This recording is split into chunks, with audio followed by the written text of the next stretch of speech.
She threw the coins back at him, all 12 of them. They hit the dirt floor of that broken kitchen one by one, and every single ranch hand standing in that doorway went completely silent. Abigail Turner, large, flushed, still wearing dust from the road, straightened her spine and looked Nathan Caldwell dead in the eye. "I didn't come here for your money," she said. "I came here because this place is dying. And you're too proud to admit you can't save it alone."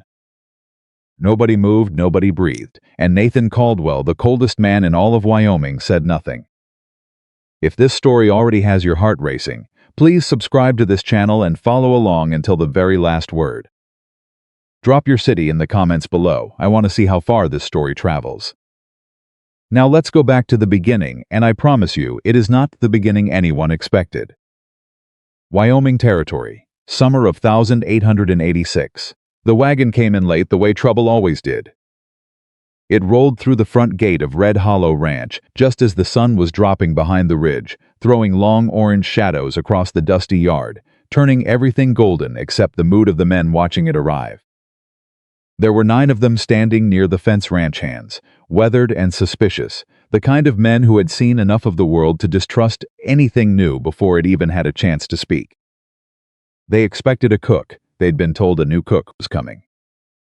What they were not told, what nobody had bothered to mention, was what she would look like. The wagon stopped. The driver, an old man with a gray beard and no particular interest in anyone's feelings, climbed down from his seat and walked to the back without a word. He offered a hand, and Abigail Turner stepped down. She was 29 years old. She had brown hair pinned back under a faded blue bonnet. She wore a dress that had been mended in 3 places along the hem and was already dusty from 2 days of travel. She carried one bag, a worn leather travel sack that looked like it had been packed and unpacked more times than most of those men had changed their boots. She was a large woman, not large the way the mountains were large, quiet and permanent and without apology. Large the way people noticed in those days, the kind of large that made strangers feel entitled to look longer than they should, to say things with their eyes before they ever opened their mouths. She stepped into the yard and stood still. She let them stare. She had learned a long time ago that the staring always came first. It was the price of arriving somewhere new. It was the price of taking up more space in the world than people decided you deserved. One of the ranch hands, a tall, lean man named Thomas Reed, who had the mean kind of confidence that came from never once being made to feel small, crossed his arms and said it out loud. "That's our cook." He didn't say it quietly. He wanted her to hear. She heard. Abigail turned her head and looked at him. Just looked. She didn't flinch, didn't color up, didn't drop her eyes the way he expected. She held his gaze for exactly 3 seconds, long enough to make the man on Thomas's left shift his weight uncomfortably, and then she looked away, back toward the house, as if Thomas Reed had said nothing more interesting than the weather. Thomas didn't like that. "Ma'am," he called after her, louder this time, the words stretched and mocking. "Kitchen's through that door." "You sure you can fit?" A few of the men laughed. Abigail stopped walking. Her back was still turned. Her hand gripped the strap of her travel bag a little tighter, and anyone watching closely might have seen the smallest tremor move through her shoulders, not from weakness, but from the particular exhaustion that comes from surviving something you've had to survive 1,000 times before. Then she turned around, and she looked at Thomas Reed again. "I've been fitting into places people said I didn't belong my whole life," she said. Her voice was steady, not angry, not shaking. Steady the way good timber is steady, tested, seasoned, harder than it looks. "I've always managed just fine." She turned back around and walked through the door. The yard was quiet for a long moment. Then the man standing next to Thomas exhaled through his teeth. "Well," he said, "that went well." The kitchen was worse than anyone had told her. Abigail stood in the center of it and did a slow turn, taking it all in. The floorboards near the east window had rotted halfway through. 3 of the shelves along the back wall had pulled away from their brackets and leaned at angles that made them useless. The iron stove in the corner was caked with grease that looked like it had been accumulating for years and had never once been properly cleaned. The supply room off the back held mostly disappointment, empty barrels. A few sacks of grain that had gone stiff and questionable at the tops, half a wheel of cheese that she suspected had been sitting long enough to remember the Civil War. The previous cook had stolen everything worth stealing, and left everything that wasn't. There was also a smell, the particular smell of a kitchen that had been neglected the way you neglect something you've stopped caring about, not through cruelty, exactly, but through a kind of slow surrender. The smell of a place that had given up. Abigail set her bag down on the one solid table in the room. She pressed both palms flat against the wood and breathed. "All right," she said quietly. "To nobody. To the room itself. All right, let's see what we're actually working with." That was how she had always started, not with what was missing. With what remained, she opened every cabinet, she lifted every lid. She got down on her knees, no easy thing in that dress. No thing she did without effort, and looked into the dark corners under the shelves where the light didn't reach easily. She found dried beans behind a broken barrel. She found 3 bundles of dried herbs hanging from a nail on the wall, forgotten but still fragrant. She found a jar of preserved plum jam, sealed tight, still good. She found a crock of old lard that could be rendered and used again. She found a small sack of cornmeal tucked behind a wooden box, barely a pound of it, but a pound was something. And then she went out through the back door, into the garden. Or what had been a garden. It was mostly weeds now, tall, determined weeds that had taken advantage of months of neglect and grown with the kind of enthusiasm only the unwanted seemed to manage. But Abigail walked the rows slowly, bending down, pushing weeds aside, pressing her fingers into the soil. She found turnips, not many. 4, maybe 5, still alive under the weeds. Hard and stunted, but alive. She found a few scraggly stalks of something green that might have been kale. She found, near the broken fence post at the far end, a wild onion pushing up through the dirt on its own, without any help at all, because that's what wild onions do. She stood up and looked at what she had, dried beans. Lard herbs, turnips, kale, 1 wild onion. Old grain that might still be good if she was careful about the top sacks. She thought about what she could make from it. Then she went back inside and got to work. Nobody came to check on her. That was fine. She didn't need anyone to come check on her. She needed a clean stove and a few hours of quiet, and she had both. She cleaned the stove first. It took most of an hour, working with the iron scraper she found hanging by the door, and a rag she soaked in water heated over the fire she built small and careful. She scraped and wiped and scraped again until the iron underneath was visible again, dark and solid, the way a good stove was supposed to look. She swept the floor. She righted the shelves she could right, and left the ones that needed carpentry for later. She organized the supplies she'd found onto the good shelves, so she could see exactly what she had and plan from that, not from hope. Then she started cooking. The beans had to soak, so she set those aside in a pot of water. The grain, she smelled it, tasted a pinch, decided it was usable if she worked with the better portions. She made cornbread first, because cornbread didn't ask much and it filled a room with something that smelled like intention, and she wanted this kitchen to smell like intention before the evening meal. She cooked the turnips down slow with the lard and the onion until they were soft and sweet in a way that turnips almost never got credit for being. She added the herbs to the broth she was building, a long slow broth from the old meat bones she found soaking in a crock in the corner bones the previous cook had apparently been keeping for no particular purpose and then forgotten about.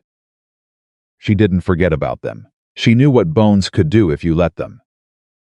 She let them go low and slow for 2 hours, and by the time the sun had fully set outside and the ranch hands were coming in from the fields, the kitchen smelled like something entirely different than it had that morning.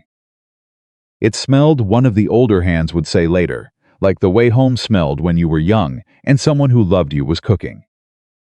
They came into the dining room reluctantly. Abigail watched them through the kitchen doorway, 9 men, filthy from the day's work, finding their seats at long table with the particular heaviness of men who expected disappointment and had learned not to be surprised by it. The past months of bad meals had done that to them.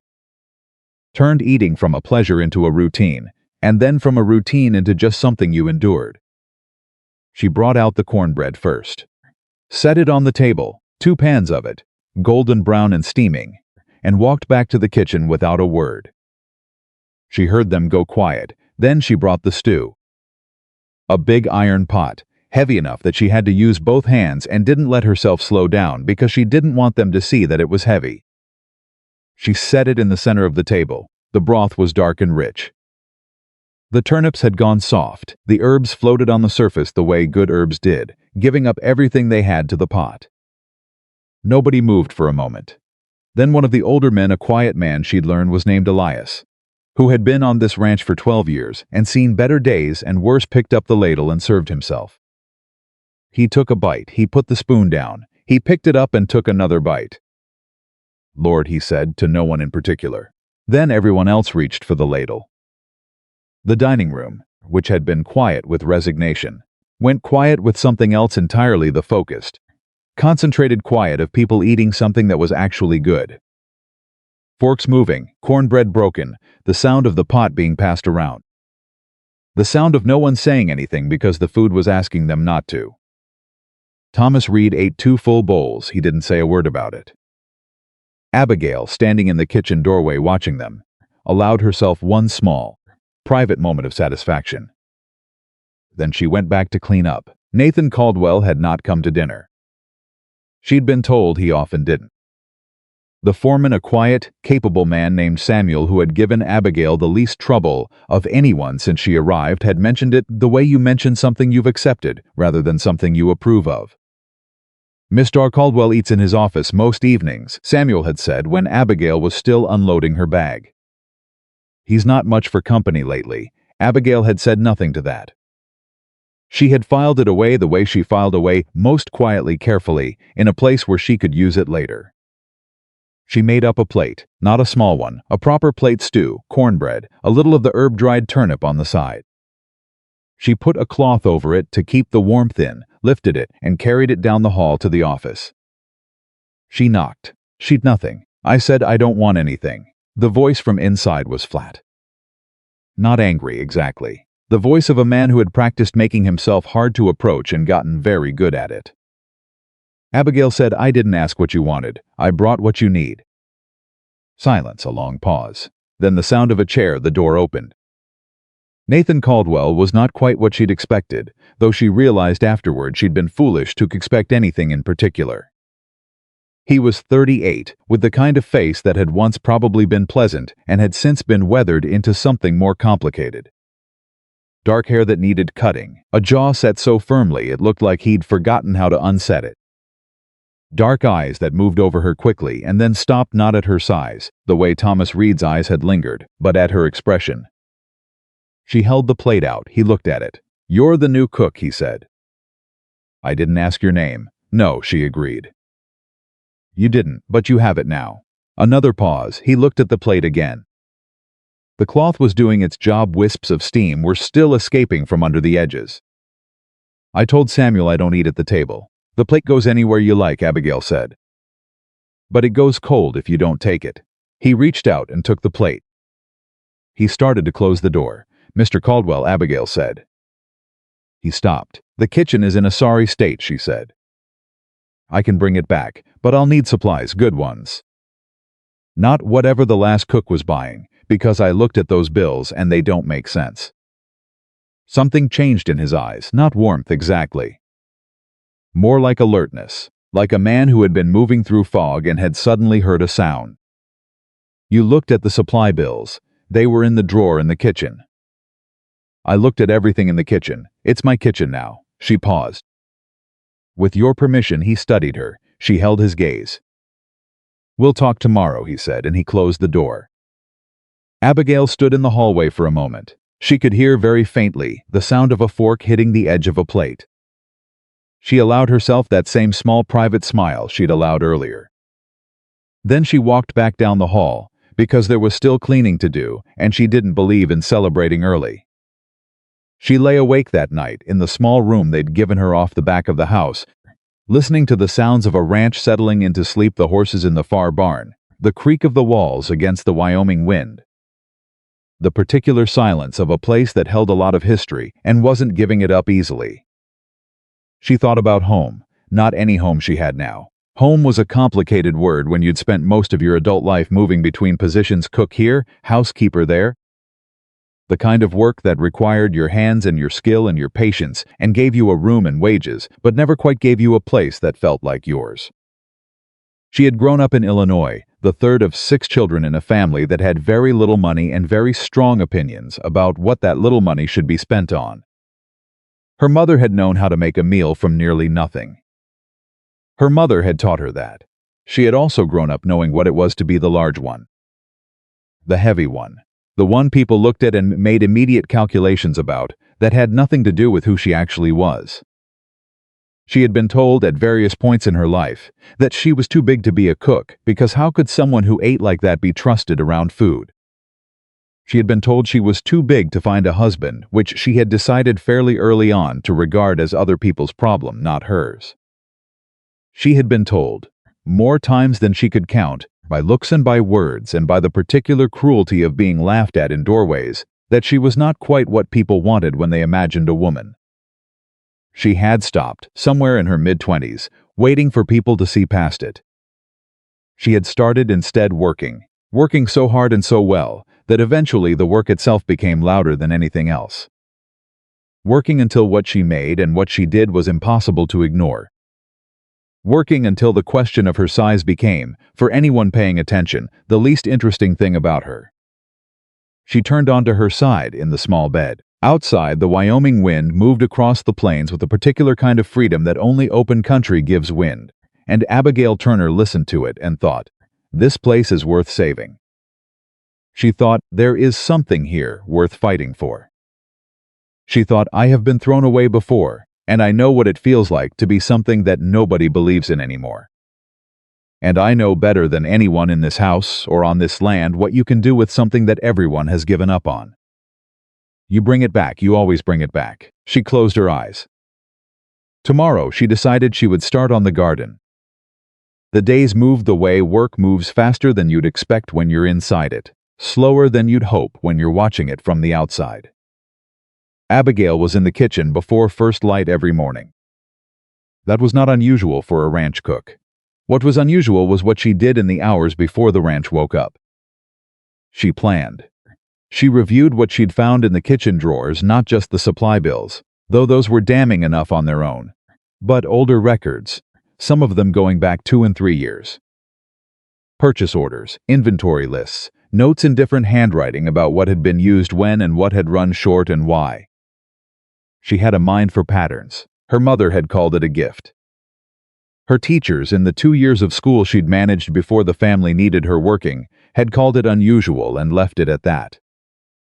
Abigail just called it paying attention, because that was what it was, the ability to look at a series of numbers or events or facts and see not just the facts themselves but the shape they made together. The shape the Red Hollow Ranch's records made together was not a good shape.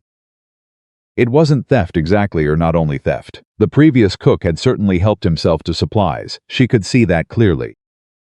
But the deeper problem was older than the cook. The deeper problem was a ranch that had been running on inertia for years, spending money on habits rather than needs, bleeding slowly from a dozen small cuts that nobody had ever sat down and counted. Someone should have caught this. It bothered her that no one had. She thought about Nathan Caldwell in that office, eating alone every night, and she thought she was beginning to understand something about the shape of his grief and what it had cost this ranch in ways that had nothing to do with money. When you stop paying attention to the living, you stop paying attention to everything. She kept the records organized in a way she could show someone else. She made notes in the margins of the supply bills, small precise notes in her careful handwriting. She built a picture. She didn't know yet what she was going to do with it. She knew she was going to do something. 3 days after she arrived, something happened that she would think about for a long time afterward. She was in the garden, doing what she'd been doing every morning, pulling weeds, turning soil, trying to understand what could be revived and what was past saving. It was early, before breakfast, and the light was the pale gray kind that didn't commit to anything yet. She heard boots. She looked up. It was Elias, the older hand who had been the first to eat, the first to go quiet with surprise, the first to reach for a second bowl. He stopped at the edge of the garden and looked at her with an expression she didn't know how to read. "You don't have to do that," he said. "Garden's not your job." "The garden feeds the kitchen," Abigail said. "Kitchen's my job." He was quiet for a moment. Then he came in through the broken gate and crouched down at the end of the nearest row. He pressed his fingers into the soil the way she had done. "My wife had a garden," he said, "before she passed." Abigail kept working. She said, "Was it a good one?" He looked at the soil. Woman could grow anything. Didn't matter what the weather did. Things grew for her. Abigail pulled a weed and set it in the pile. What did she grow? And Elias started talking. He talked for 20 minutes, crouching there in the half-light, about tomatoes and climbing beans, and a particular variety of squash his wife had grown from seeds her own mother had saved. He talked about the way the garden had looked in August, when everything was at its peak and the evenings were long, and they'd walk the rows together after supper. When he finished, he was quiet again. Then he stood up. "I can bring you some of those bean seeds," he said. "I kept them in a tin in my bunk room." He paused like he was surprised to hear himself saying it.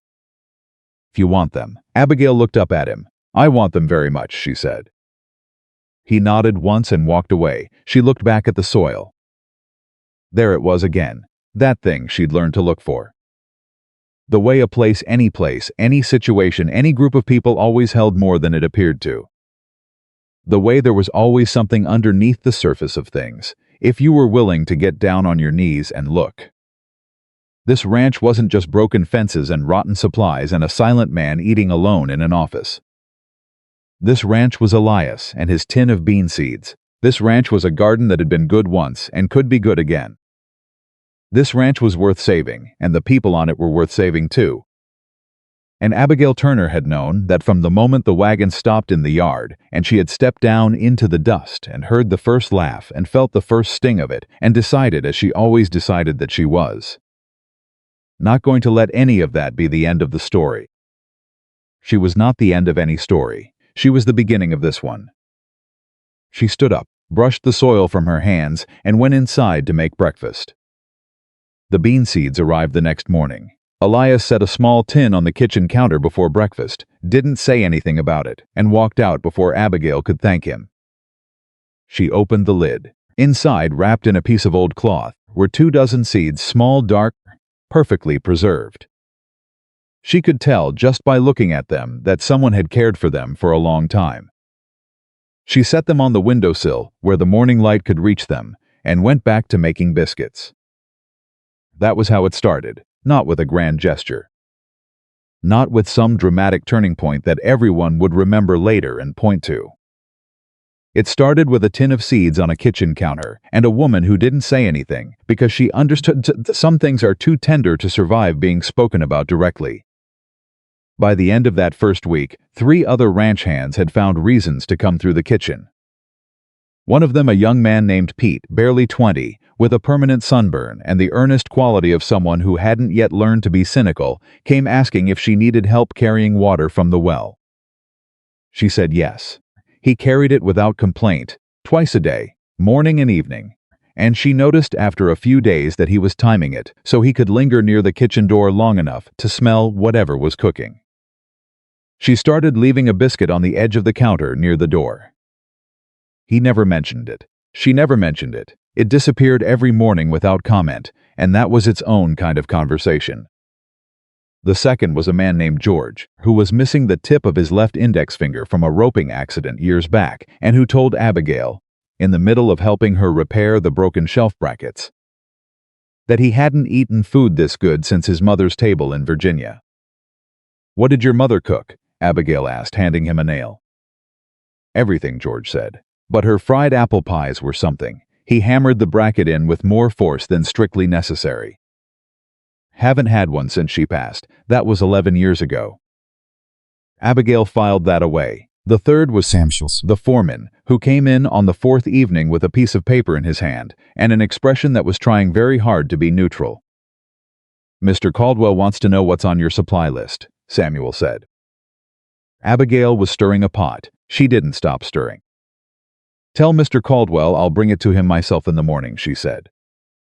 along with some other things he needs to see. Samuel looked at the piece of paper in his hand, then at her. He said to bring the list to me. I heard what he said, Abigail replied pleasantly. Morning. Samuel left. She kept stirring. She knocked on his office door at 7 the next morning, before the ranch had fully woken up, while the air still had that particular quiet that belonged to the hour before everything started. Come in. He was already at his desk. She suspected he'd been there for a while. There was a coldness to the remaining coffee in his cup that suggested it had been poured and forgotten some time ago. He had papers spread in front of him, and the look of a man conducting a battle against a problem he couldn't quite see clearly enough to fight. Abigail walked in and set two things on his desk. The first was her supply list, a single page, organized by category, with notes in the margin about which absolute necessities and which were improvements that would pay for themselves over time. The second was a different piece of paper entirely. A comparison, Abigail said. She sat down in the chair across from his desk without being asked. She saw his eyebrow move. She ignored it. Left column is what your ranch has been spending on supplies over the past 2 years. Right column is what the same supplies should have cost at fair market prices, based on the merchants I know in Laramie and Cheyenne. Nathan looked at the paper. He was silent. Abigail waited. The difference is significant, he said finally. The difference is almost $400, Abigail said. Over 2 years, he looked up at her. This is from the kitchen records. The kitchen records, the storage invoices, and some calculations I did at night when the cooking was done. She folded her hands in her lap. Your previous cook was skimming, but even before him, someone was buying from the wrong suppliers. More expensive, worse quality. I don't know if that was ignorance or arrangement. Nathan set the paper down. He looked at her with an expression she was learning to recognize, the particular expression of a man who was being surprised against his will and didn't quite know what to do with it. You've been on this ranch 8 days, he said. 9, counting today. 9 days, he repeated. And you found this. I find things, Abigail said simply. It's what I do. I look at what's in front of me and I find what's there. She paused. The food problem I can fix. The supplier problem I can also fix if you authorize me to renegotiate the kitchen accounts directly with the merchants in Cheyenne. The deeper management issues, she stopped herself. Those aren't my business, but the numbers are there if you want to look at them. Nathan was quiet for a long moment. Outside, she could hear the ranch beginning to wake up, distant voices, the sound of the barn door, a horse moving in the yard. You said you wanted good supplies, he said. I did. I'll authorize the accounts. He picked up her supply list and looked at it. This is more than I expected. It's less than I wanted, Abigail said. I worked with less. The list is what will make the difference between keeping people fed and keeping people well. There's a difference. He looked at her over the top of the paper. Is there anything else? The garden fence needs replacing on the east side, she said. One of the posts has gone rotten all the way through. I'll lose whatever I manage to grow there if an animal gets in before the plants are established. I'll send someone. She stood up. Your coffee's cold. He looked at the cup. I know. She was at the door when he said Miss Turner. She turned. He was still looking at the supply list, not at her. The meal on my desk last night, he said. The pork and the cornbread. He paused, like the words were something he had to find rather than something that came easily. It was good, it was. Abigail understood a significant thing for this particular man to say. She said, there will be better ones, and she walked out. Thomas Reed found her in the garden that afternoon. She was on her knees in the soil, working a row where Elias's bean seeds were going in, pressing each one into the ground with her thumb at the right depth, the right distance apart. The way her mother had taught her when she was small enough that the garden rows seemed enormous. She heard him before she saw him, the particular sound of boots approaching with an attitude. Bet you're real proud of yourself, Thomas said. Abigail kept pressing seeds. I have no idea what you're referring to, she said. The office. He stopped a few feet behind her. Word travels on a ranch in case nobody told you. Heard you went and sat yourself down in Mr. Caldwell's office like you owned the place. Showing him papers. Playing accountant. I showed him information that affects the ranch's finances, Abigail said. Which is his ranch. You're a cook, Thomas said. The word landed like something thrown. You're here to cook. Not to go digging through records and playing at being something you're not. Abigail sat back on her heels and turned to look at him. He was standing with his arms crossed, jaw set, wearing the expression of a man who had decided something wrong before he could explain exactly why, and was now looking for the argument to justify the feeling. She recognized it. She'd seen it on 100 faces over the years. It wasn't really about the records. What is it that bothers you, Thomas? She asked. Not sharp, not gentle either. He blinked. You told me a story about records and staying in my place, she said. But that's not it. That's not why you've been watching me from across the yard every day since I got here and looking for something to say. She tilted her head. What is it that actually bothers you? His jaw tightened. You don't belong here, he said. There it was. Abigail looked at him for a moment. Then she turned back to the garden. You're probably right that I didn't seem like I belonged when I stepped off that wagon, she said. She pressed another seed into the soil. People like me don't usually seem like we belong anywhere at first.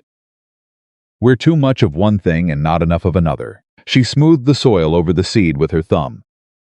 But here's what I've noticed, Thomas. The things that don't seem like they belong, the seeds that don't look like much, the kitchens nobody thinks can be saved, the people nobody expects anything from. She looked up at him again. Those are usually the things that end up mattering the most, if someone's willing to do the work. Thomas stared at her. She held his gaze. Your dinner will be ready at 6, she said. I made something with dried apple today. Something someone mentioned was a favorite. She turned back to the soil.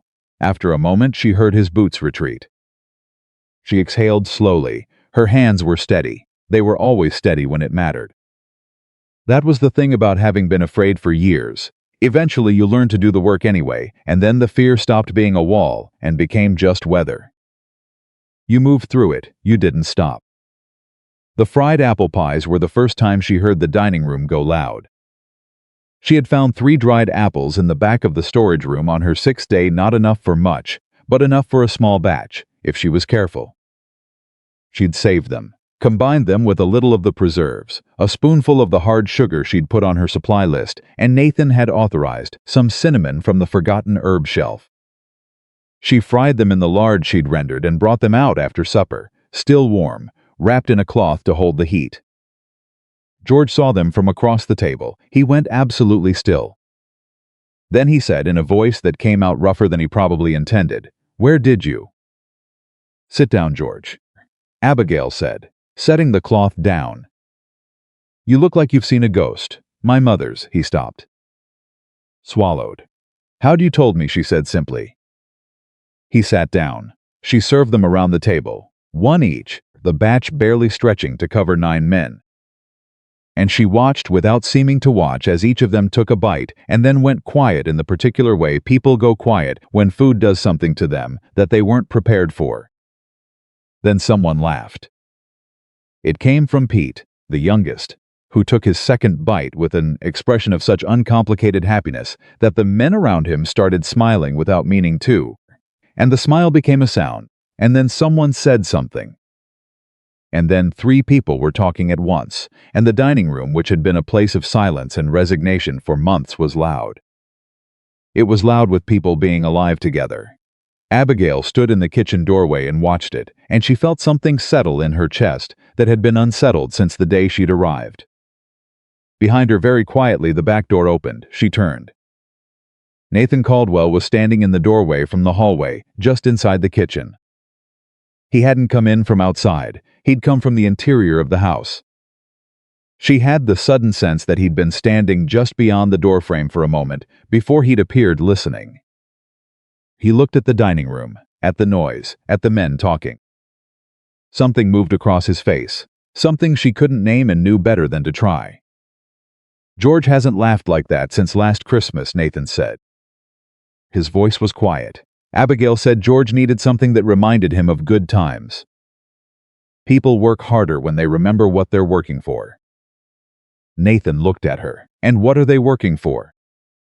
Home, Abigail said. Same thing everyone's working for. He looked back at the dining room. Another man had started talking, telling a story, gesturing with his fork, and the men around him were listening and laughing in the background. And Elias, the oldest of them, was shaking his head slowly with the private smile of a man hearing something he finds genuinely funny. Nathan stood there watching for another moment. Then he went back down the hallway. Abigail noticed he hadn't brought the plate she'd left for him outside his office door. She thought about that. Then she made up a second plate, 2 of the fried apple pies and a piece of the evening's remaining cornbread, and walked it down the hall and knocked. "I already have this one's different," she said through the door. Pause, then footsteps. The door opened. He saw the second plate. He looked at the first one, still sitting on the edge of his desk, the main meal cooling under its cloth. Then he took the second plate without a word. He was closing the door when she heard him say, very quietly, as if testing the words, "Thank you, Miss Turner." She walked back down the hall without answering. He'd find the thanks again. She was sure of it. She just needed to give him time. The thing about Thomas Reed was that he didn't quit. She gave him credit for that, even if she couldn't give him much else. He spent the next 10 days finding small ways to make her life harder. Not dramatic ways. Thomas Reed was not a dramatic man by nature. He was a persistent one, and he knew how to use persistence as a weapon. He reported to the other hands that she was wasting supplies on the garden when the garden would never produce anything of value before the first frost. He mentioned to Samuel that a cook shouldn't have access to the financial records, and maybe that was something Nathan should reconsider. He made sure to eat every meal in a way that communicated something just short of enthusiasm, enough that he couldn't be accused of refusing to eat, not enough that he could be accused of enjoying it. But the bean seeds sprouted. 10 days after Abigail put them in the ground, she came out in the morning and found the first pale green shoots pushing up from the soil. And she stood there looking at them with her hands on her hips and felt a satisfaction so clean and specific it was almost like joy. Pete came over from the well and looked. "They're really growing," he said, with the surprised tone of someone who had been told a thing could work, but hadn't quite believed it until he saw it. "Of course they're growing," Abigail said. "Good soil, right depth, regular water. Things grow when they're cared for." Pete squatted down and looked at the shoots more closely. Thomas said the ground was too dry. "Thomas hasn't put his hands in the ground." Abigail picked up her trowel. "There's a difference between looking at something from the outside and understanding it from the inside." Pete was quiet for a moment. Then, "Miss Abigail? Is there something I could do for the garden? I used to help my ma with hers when I was young." Abigail looked at him. This sunburned, earnest, 20-year-old boy who had been leaving every morning before full light to do the hardest work on the ranch and coming back in the evening exhausted and eating his meals in the particular silence of someone who had been alone too long. "Come back after supper," she said. "Bring your work gloves." He came back. He brought his work gloves. And he worked in the garden for an hour in the fading evening light without being asked to do anything specific, just following Abigail's direction, learning the rows, learning the soil, talking eventually about his mother's garden in Missouri and the way she'd grown tomatoes up strings tied to a wooden frame, and how the tomatoes in August had been red and warm from the sun and tasted like nothing he'd found anywhere since. Abigail listened. She always listened, because the garden was never just the garden. The cooking was never just the cooking. The work was the way, and the way to reach people who had forgotten, or never learned, or had lost somewhere along the road the knowledge that they were worth reaching. It was the middle of the 3rd week when Nathan Caldwell came to the kitchen himself for the first time. She heard his footsteps in the hall. She was learning to recognize them, the particular rhythm of them, the way they had a slight hesitation before a threshold that you'd only notice if you were listening and she didn't turn around from the stove. "You don't have to knock," she said. A pause. "How did you know it was me?" "Your step. You always pause before you come into a room." Another pause, longer this time. He came in. She heard him stop just inside the doorway. She kept working. She was making a broth reduction, something that needed attention and couldn't be abandoned for social courtesies. "I looked at those numbers you showed me," he said. "The supply comparison. I thought you might. You were about the suppliers." His voice was careful, measured. "I made some inquiries. There's been an arrangement of some kind going back 3 years. I'm still working out the details. Abigail nodded, still watching the pot. I also looked at some of the other records. He was quiet for a moment. There are problems in the ranch finances that go beyond the kitchen.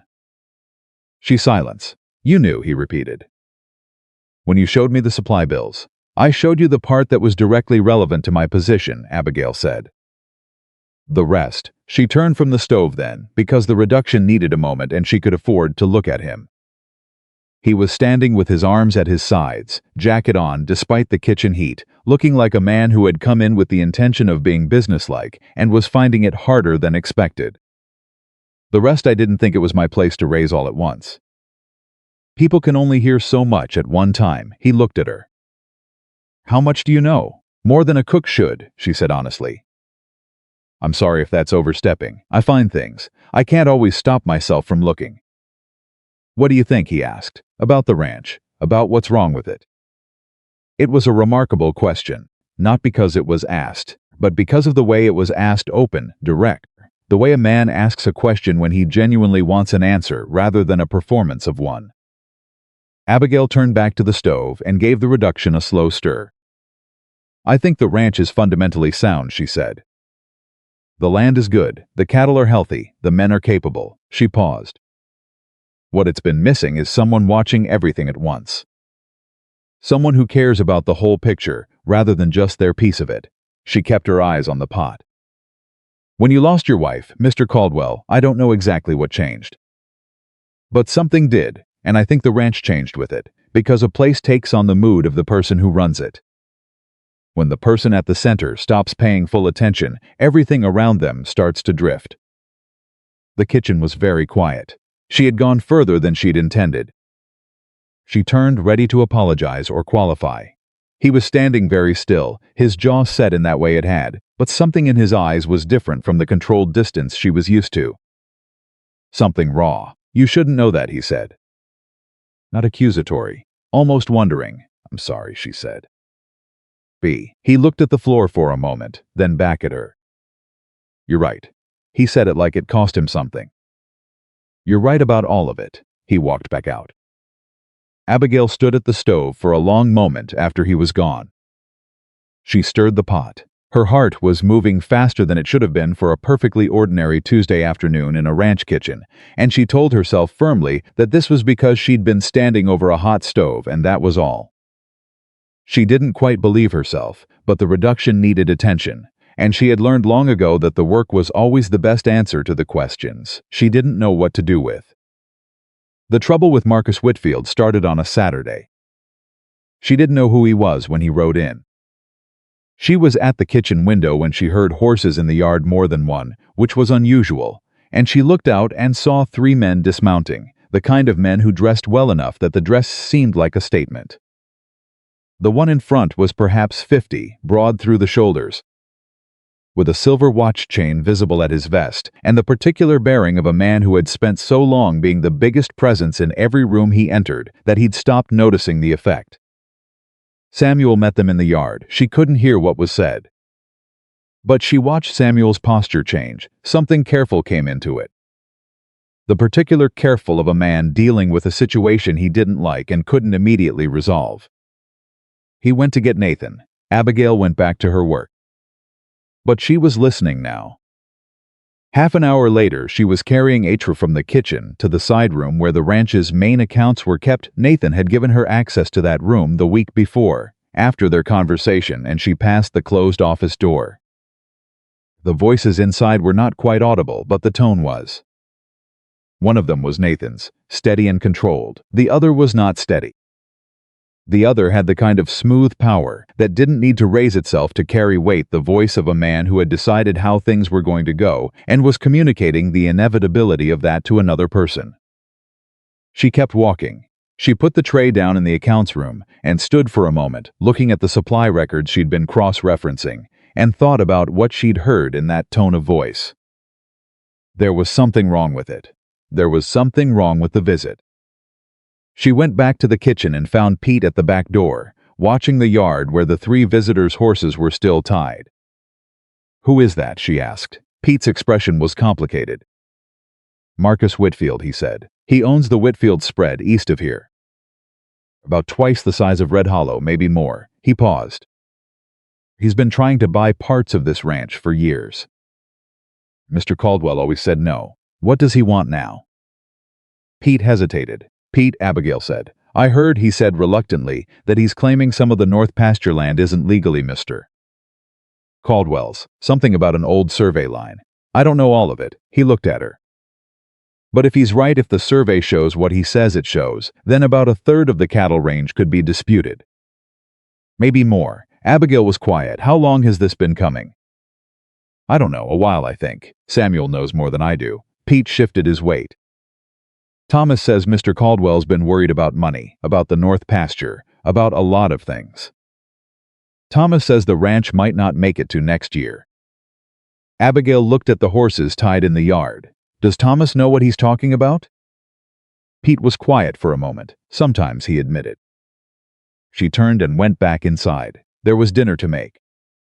There was always dinner to make, and while the hands of men like Marcus Whitfield moved against everything Nathan Caldwell had built and worked for, and tried to hold together through 4 years of grief and difficulty and slow erosion, Abigail Turner's hands were going to be doing what they always did. Working, finding what remained, building something from it. Nathan didn't come to dinner that evening. He didn't come at all. His door was closed when she walked by with his plate, and she could hear the sound of a man doing paperwork in the particular way a man does paperwork when he is trying to solve a problem with numbers that the numbers cannot actually solve. She knocked. Not tonight, Miss Turner. She knocked again. I said. You said not tonight, she agreed through the door. The plate is on the floor outside. It'll be there when you're ready. She set it down and walked back toward the kitchen. She heard the door open behind her. She didn't stop walking. Miss Turner, she stopped. You don't have to do that, he said. She turned. He was standing in the doorway, still in his jacket, looking like a man who had been fighting something for several hours and was losing the particular kind of fight where the only opponent is your own thoughts. I know I don't have to, she said. I do it because you need to eat. She looked at him. And because you're not the first person I've known who stopped taking care of themselves when the trouble got heavy. He was quiet. Whitfield was here, he said. I know. He's claiming the North Pasture survey line was misdrawn when my father bought the land 30 years ago. He has a surveyor who's willing to testify to it. His voice was controlled. Too controlled. The control of a man holding something with both hands so it doesn't show. If it goes to a legal challenge, I could lose 1,200 acres. Abigail said, Where are your father's original land purchase records? He stared at her. The deed, the survey your father had done when he bought the land. Any correspondence with the Territory Land Office. She took a step toward him. Where are those records, Mr. Caldwell? He was very still for a moment. Then he said slowly, in the house, in my father's study. In boxes. Have you looked at them? Not in years. Then that's where we start, Abigail said. Not with Whitfield's surveyor. Not with a lawyer, not yet. We start with what your father actually had, what the original agreement actually said, what the land office actually recorded at the time. She held his gaze. Before you decide what you've lost, find out what you actually have. Nathan looked at her for a long moment. Something shifted in his face. Not hope, exactly. Not yet. But the first movement in the direction of something that could become hope, if it was given enough time and enough light. You'd help me look through them, he said. It wasn't quite a question. I find things, Abigail said. That's what I'd do. He nodded once, slowly. Tomorrow morning, he said. Early, I'll bring coffee, she said. She turned and walked back to the kitchen, and she did not let herself think about the look on his face, or the way the whole of this ranch and everyone on it seemed to be balanced on something fragile, or the particular kind of fear that lives in the chest when you care about an outcome and know you can't control it. She focused on the work. There was always the work. And the work was never just the work, it was the thread, the thing that held everything together when everything else was trying to come apart. She had learned that the way you learn most important things, by losing, and surviving the loss, and finding that what survived with you was the ability to do the next thing, and the next, and the next. She stirred the pot on the stove that she'd left on low. Outside, the Wyoming night was wide and cold and full of stars that didn't care about survey lines or land disputes or the slow grinding of one man's ambition against another man's inheritance. But Abigail cared. She cared the way she cared about the bean seeds and the garden and the bones in the crock that everyone else had decided were past using. Everything that got thrown away still had value. Everything that got forgotten was still there, waiting for someone to find it. She was going to find it. Whatever those boxes held, whatever paper trail Nathan's father had left behind in a study full of dust and old memories, she was going to find it, and she was going to make sure it counted. That was what she did. That was what she had always done. And no man on a well-dressed horse with a silver watch chain and a paid surveyor was going to change that. Not while Abigail Turner was standing in this kitchen with her hands in this work. Not while she had a single thing left to give. She was in the study at 5 in the morning before Nathan arrived. She hadn't been able to sleep. That happened sometimes when her mind got hold of something and refused to let it go. She would lie in the dark turning things over. Feeling the shape of a problem with her thoughts, the way she felt the shape of a situation with her hands. Pressing at the edges, looking for where it gave. The boxes were stacked along the far wall of the study. 7 of them, sealed with rope, dusty, in the way things get dusty when no one has touched them in years, and the touching of them would feel like a kind of grief. She could see even in the dim early light that they had been placed there with care at some point, organized by some system she couldn't yet read, and then left entirely alone. She pulled the first one down and opened it. Old letters. Ranch correspondence from the 1860s. She set them aside, but didn't discard them. She'd learned too many times that the thing that looked irrelevant was sometimes the most relevant thing in the pile. Second box, supply records from the early years of the ranch. Cattle purchase receipts, payroll ledgers in handwriting that must have been Nathan's father. Third box, she stopped. She pulled out a document. Unfolded it carefully, the paper stiff with age, the crease set deep from years of being folded exactly that way. She was reading it when Nathan walked in. He stopped when he saw her already on the floor with the boxes open around her, lamplight catching the paper in her hands, and for a moment he said nothing at all. "You started without me," he said. "I couldn't sleep," she said, not looking up.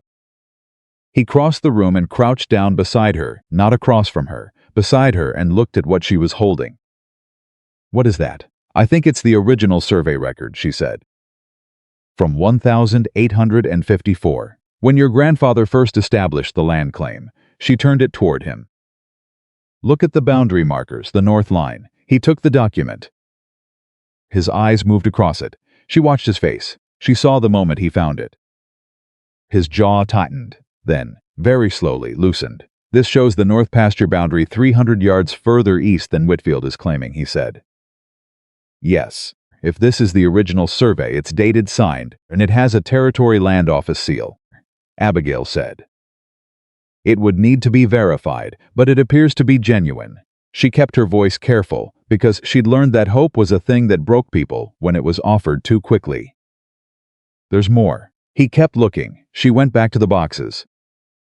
She found the letter 20 minutes later, buried at the bottom of the fourth box under a stack of old ranch hand contracts, folded small, written in a different hand from the survey documents, official, precise. The handwriting of someone from a land office or legal office. She read it. She read it again. "Nathan," she said. He looked up from the survey records. She handed him the letter. She watched him read it. She watched his eyes move down the page, slow at first, then faster, and she watched his breathing change. He looked up at her. "This is a letter from the Wyoming Territory Land Commissioner," he said. Dated 1871. "My father wrote to confirm the north boundary line after a neighbor questioned it, and they confirmed it." His voice was strange. Careful, like a man carrying something fragile. "They confirmed the exact boundary that's on the original survey." Which means, Abigail said, that Whitfield's surveyor isn't finding a mistake. He's manufacturing one. The silence that followed was absolute. Nathan sat back on his heels. He looked at the letter in his hands, then at the survey document, then at the boxes around them, then at Abigail. He knew this document existed, Nathan said slowly. He had to have known. The territory records would show a confirmation inquiry from my father. Whitfield would have checked before he made the claim. His voice was changing now, hardening, not with anger exactly, but with the particular quality of a man whose uncertainty has become certainty and who doesn't like what that certainty tells him. He made the claim anyway. He made the claim because he expected these boxes to stay closed, Abigail said.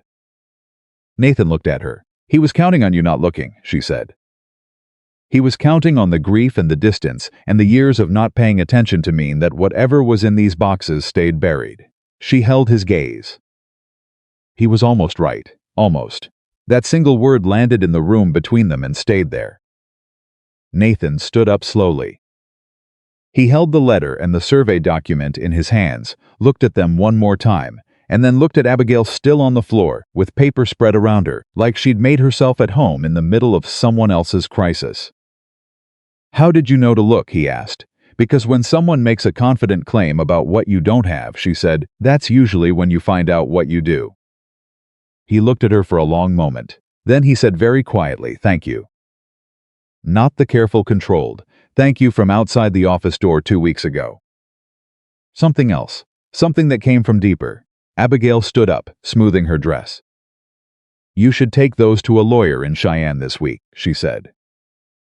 "Don't wait. Whitfield moved fast once, he'll move again."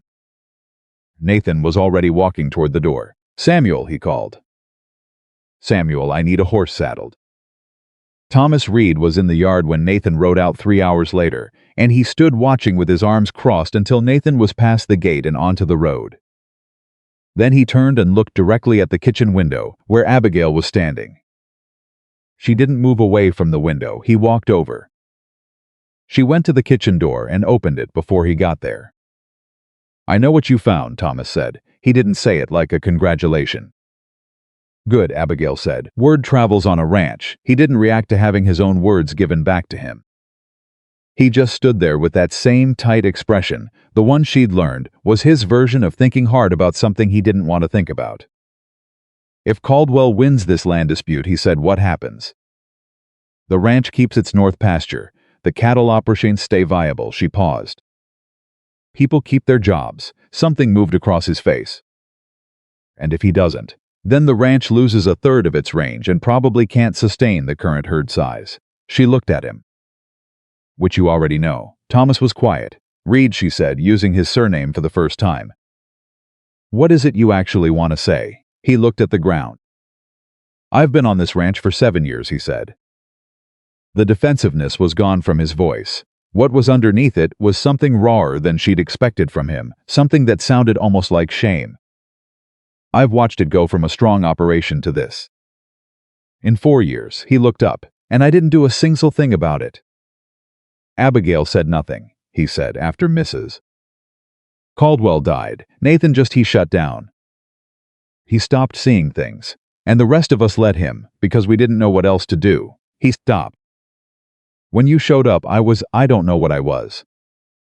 It felt like an insult somehow, like someone coming in and pointing out everything we'd failed to do. Abigail looked at him for a moment. "That's not why you laughed at me when I got off the wagon," she said. Not accusing, straight. He had the decency to look like the reminder cost him something. "No," he admitted, "that wasn't why. You laughed at me because of how I look," she said. "Let's be clear about that." "Yes." He said it like it tasted bad. "Yes, I did." The quiet between them was the particular quiet of truth having been said, and neither party quite knowing what to do with the space it left. "I'm not asking for anything from you," Abigail said. "Not an apology, not a change of opinion. I don't work for your approval, Thomas, and I never have." She stepped back from the door. "But if you want to do something useful, with that 7 years you have on this ranch, start paying attention. Start caring about what's happening around you more than you care about proving something." She met his eyes one last time. "The ranch needs people who are watching, not people who are waiting." She went back inside. Thomas stood at the kitchen door for a moment. Then she heard him walk away. Nathan came back from Cheyenne 4 days later. She knew before he walked through the door that something had changed. She could read it in the sound of his horse, in the pace of his step crossing the yard. In the way Samuel's voice when he called out a greeting had a different quality than it had when Nathan rode out. She was at the stove. He came directly to the kitchen. The lawyer confirmed it, he said. He was still in his riding coat, dust from the road still on him, and he looked at her with an expression that was so different from the controlled, careful distance she'd grown used to that. For a moment she didn't quite recognize him. Both documents are valid. The land office confirmed the 1,871 correspondence matches their records. Whitfield's surveyor used a fraudulent reference point. He paused. The lawyer says the case against Whitfield's claim is strong. Very strong. The kitchen was quiet except for the sound of the stove. Abigail kept stirring. That's good news, she said. Abigail. He never called her Abigail. He was standing just inside the door, and he was looking at her the way people look when they've been trying to find the right words for something.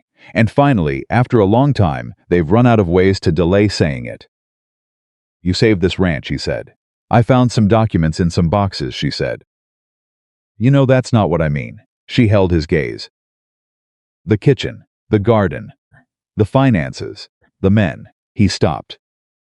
Started again. This place was dying. You know it was dying. I knew it was dying, and I told myself it was the market and the weather and the supplier problems and a dozen other things because it was easier than understanding what was actually wrong. His jaw worked for a moment. What was actually wrong was me. I stopped looking. Stopped caring, and everything around me started to reflect that. Abigail set down the spoon. Your wife, she said. 4 years ago, it simply. Her name was Margaret. She was the kind of person who made everything feel like it had purpose. After she was gone, I couldn't find that purpose anymore. And I thought that was only about me.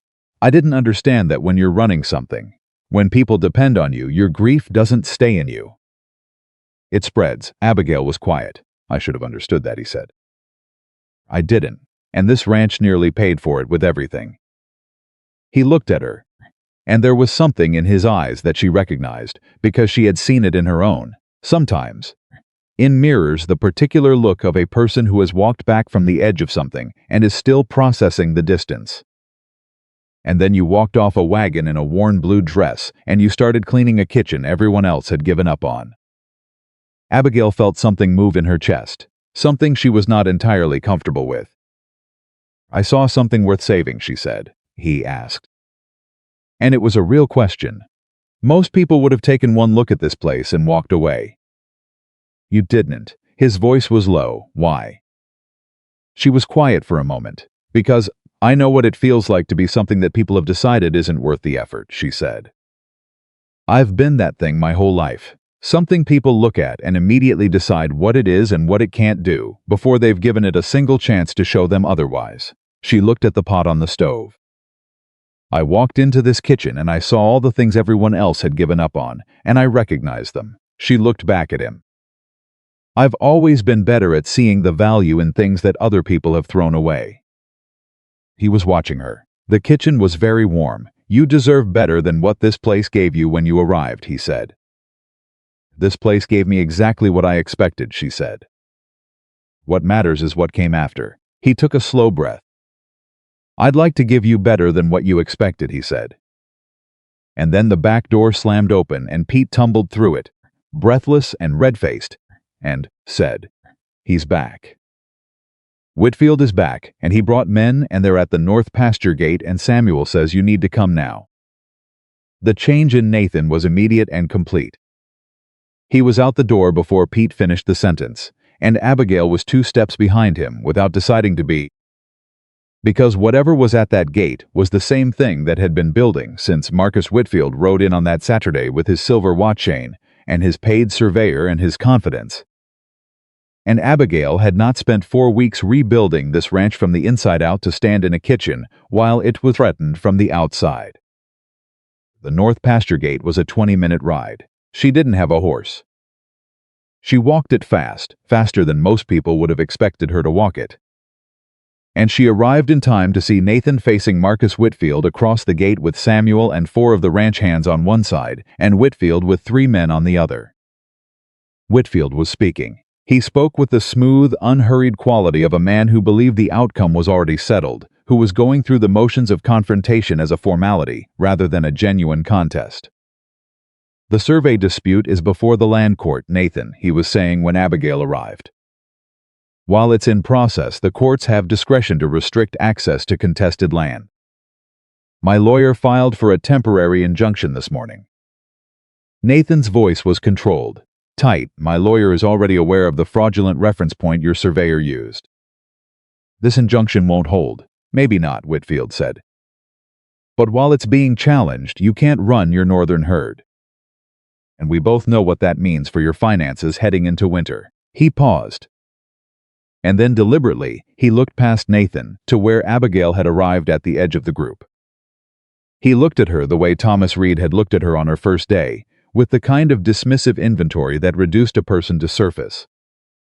"You've been taking advice from your cook, I hear," he said. Nobody moved. Nathan went very still.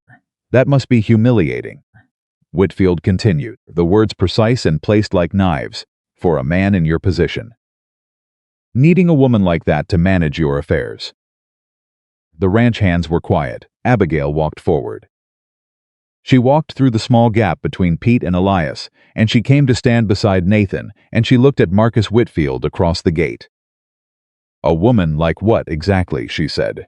Whitfield looked at her with the tolerant condescension of a man who has never once been successfully challenged by someone he considered beneath him. "This isn't a matter for household staff," he said. "Then let's talk about matters for household staff," Abigail said. "Let's talk about the 1,871 Land Office correspondence.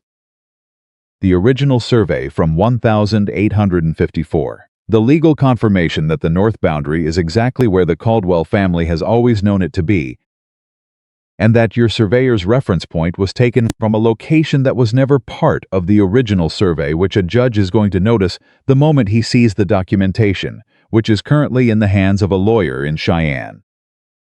Something shifted in Whitfield's face, just slightly.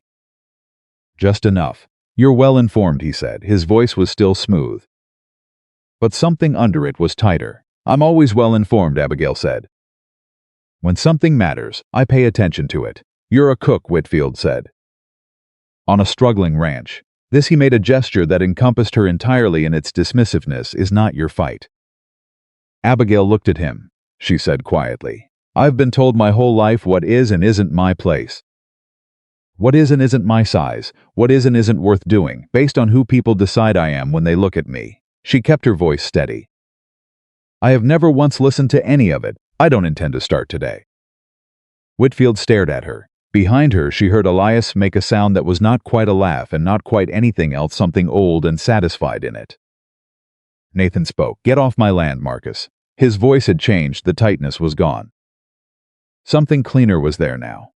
"Get your men off my gate and take your injunction back to your lawyer and tell him what I'm going to tell you now. When this is over, when the court has seen those documents and your claim is dismissed, I will personally ensure that every rancher from here to Laramie knows exactly how you went about this." He stepped forward. "You were counting on me not looking. You were wrong. Now get off my land." Whitfield held his gaze for a long moment. The kind of moment that tests what a man is made of on both sides. Then he pulled his horse's head around. "This isn't finished," he said. "It is," Nathan said. "You just don't know it yet." They rode away. The yard at the north pasture gate was quiet. Then Pete exhaled loudly. "Well," he said, in almost exactly the same tone he'd used on her first morning in the kitchen when he'd watched her bean sprout. That happened. Someone laughed. Someone else said Nathan's name with something warm in it. And Nathan turned to look at Abigail. She didn't say anything. He didn't say anything. But something passed between them in that silence, something that had been building since the morning. She'd handed him a plate through an office door and told him she hadn't asked what he wanted, and it was too large and too specific and too real to have a name yet, and neither of them reached for one. Elias, who had been watching them with the wise, unhurried attention of a man who had lived long enough to recognize things before the people involved could see them, turned and started walking back toward the ranch. "Dinner's going to be late," he said to no one in particular. "Dinner is never late," Abigail said. and she turned and walked back. That evening, Nathan ate at the table with the men. He hadn't done that since Margaret died.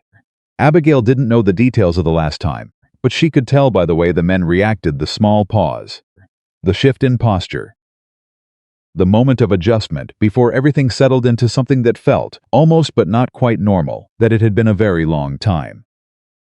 He sat at the end of the table, in a chair that had been his by habit and right for years, and for a few minutes he said nothing, just ate. While the men around him were also mostly quiet, in the cautious way of people who don't want to disturb something they've been waiting for. Then Elias said something about the cattle count, and Nathan answered. And George said something else, and Nathan answered that too.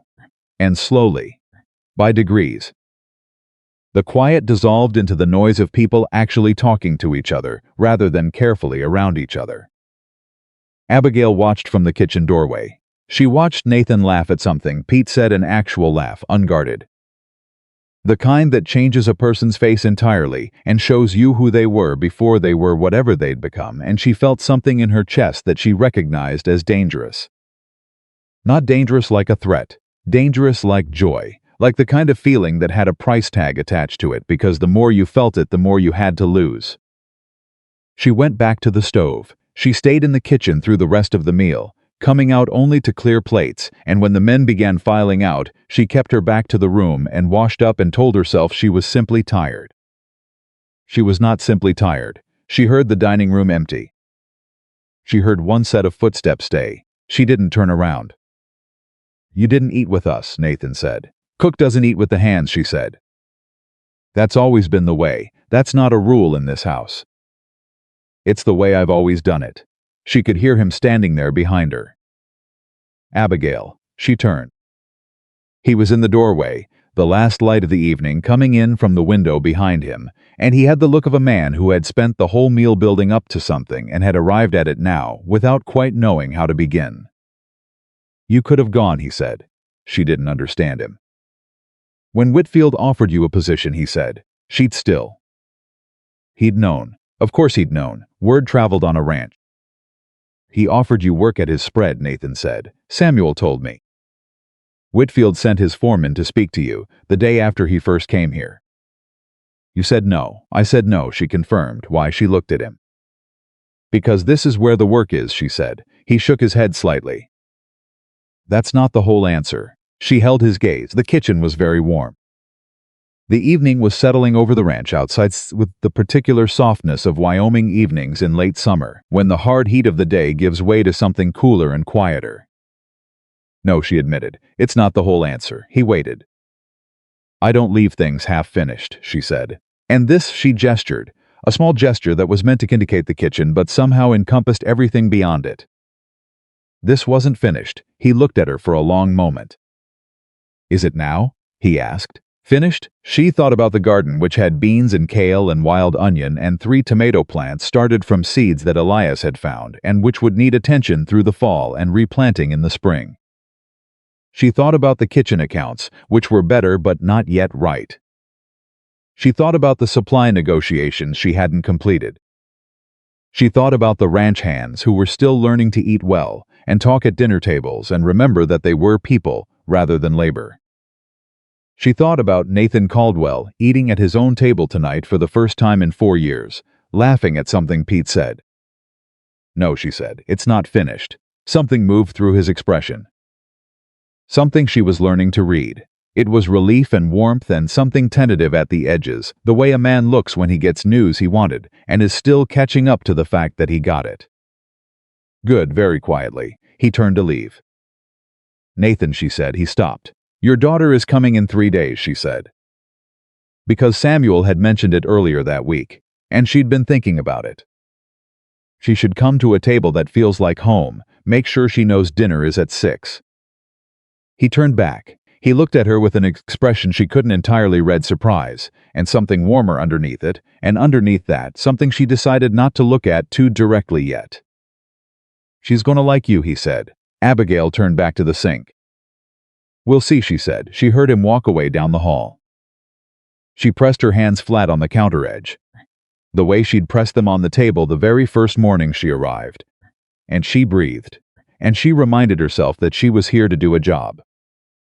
She was here because this place needed saving, and she knew how to save things. She was not here to feel what she was feeling in this kitchen right now, with the warm evening coming through the window and the sound of the men outside settling into their evening, and Nathan Caldwell's footsteps fading down the hall.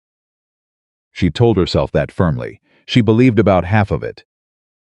And she went back to work, because the work was always there. And the work, she was beginning to understand, was no longer the only thing that was. Clara Caldwell arrived on a Wednesday. She was 11 years old, with her father's dark eyes and her mother's stubbornness already fully formed.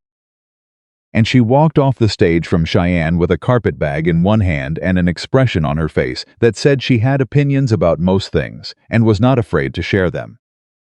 Nathan met her at the road. Abigail watched from the kitchen window. She watched Nathan crouch down to his daughter's level, watched the girl drop her bag and put both arms around his neck. Watched him close his eyes for just a moment with his face against her hair, and she turned away from the window because that was not a moment that belonged to anyone watching. She checked the stew. She'd been cooking since 4 that morning. Not because a child's arrival required anything elaborate, but because she understood what it meant for something to feel like a welcome. And she had learned a long time ago that a welcome was best communicated through the particular intelligence of food prepared with intention. She'd made a chicken stew with the garden herbs that had come in strong over the past 2 weeks. She'd made biscuits, the light kind, the kind her own mother had made on Sundays when there was something to celebrate. She'd found 3 early apples from the tree at the back of the property, not enough for a pie but enough for something, and she'd done what she could with them, which turned out to be something very good. She heard the front door. Then she heard voices in the hall. Nathan's low one, and a higher one quicker, with the particular velocity of a child who has been storing up things to say during a long journey and is releasing them all at once. Then footsteps toward the kitchen. Then the door opened. Clara Caldwell stood in the doorway and looked at Abigail with the direct, uncalculating assessment of a child who had not yet learned to hide her observations behind social courtesy. She took in Abigail's size without any change in expression. She took in the kitchen cleaner than it had probably been in years. Organized, warm, smelling of everything Abigail had been building toward all morning. She looked at the pot on the stove and the biscuits cooling on the rack and the small dish of apple preserves she'd pulled together. Then she said, "Are you Miss Turner?" "I am," Abigail said. "Papa said you saved the ranch." Papa was generous. Abigail wiped her hands on her apron. "Welcome to Red Hollow, Clara. Are you hungry?" Clara set her carpet bag down on the floor without being asked, pulled out a chair at the kitchen table, the small table near the window, not the big dining room table, and sat down. "I've been on a stage for 2 days," she said. "I'm very hungry." Abigail served her. Nathan appeared in the kitchen doorway a moment later, looking between his daughter already eating at the kitchen table and Abigail at the stove. And something happened in his expression that he didn't entirely control, something that came and went too fast to name, but left a warmth in its wake. "Clara," he said, "you could have waited for the dining room." "Miss Turner didn't tell me to wait," Clara said, entirely reasonably, and took another bite. Nathan looked at Abigail. Abigail looked back at him with an expression that said nothing at all, except that the biscuits were done and he was welcome to one if he moved quickly.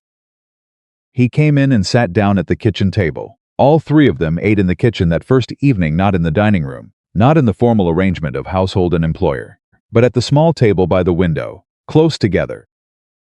Passing the biscuit rack between them, while Clara talked about school in Cheyenne and a girl named Frances who had said something unforgivable about Clara's handwriting and whether Frances was right, actually. And if Miss Turner thought so, she should say so honestly. Abigail said she hadn't seen Clara's handwriting and therefore couldn't comment, but that the opinion of a person who felt entitled to comment on someone else's handwriting without being asked was probably not worth losing sleep over. Clara considered this with the seriousness of a child actually thinking rather than performing thought. "That's a good point," she said. "I'll tell Frances." Nathan made a sound that was almost a laugh. Abigail caught his eye. He looked away first. Clara discovered the garden the next morning. She came into the kitchen at 6. which was earlier than Abigail expected, dressed already. Her hair done in the approximate way of someone who had tried and had plans to revise later, and she stood at the back door looking out at the garden rows. "Did you do all that?" she asked. "The men helped," Abigail said. "Elias provided the bean seeds. Pete does the watering. George fixed the fence." Clara looked at it for another moment. "Can I help?" Abigail handed her a small trowel. They worked side by side for an hour, Clara asking questions with the machine gun efficiency of a child who has been told she asks too many questions and has decided that this is other people's problem rather than hers. She asked about every plant. She asked what each one needed. She asked about soil temperature and water amounts, and why some of the bean plants were taller than others, and whether the kale was actually good, or whether Abigail was just saying it was good. Abigail answered every question. When they came inside for breakfast, Clara's hands were dirty, and her dress had a streak of soil on the knee, and she was wearing the particular expression of someone who has been doing something real and knows it. She sat at the kitchen table again. "My mother had a garden," she said, while Abigail made eggs. Not with sadness exactly, with the particular factual directness of a child who has learned to hold grief by looking at it straight rather than around the edges. "Papa let it go after she died. I used to think that was because it hurt too much to see it." Abigail moved the pan, and now she said. Clara was quiet for a moment. "Now I think maybe he just forgot that things could still grow," she said.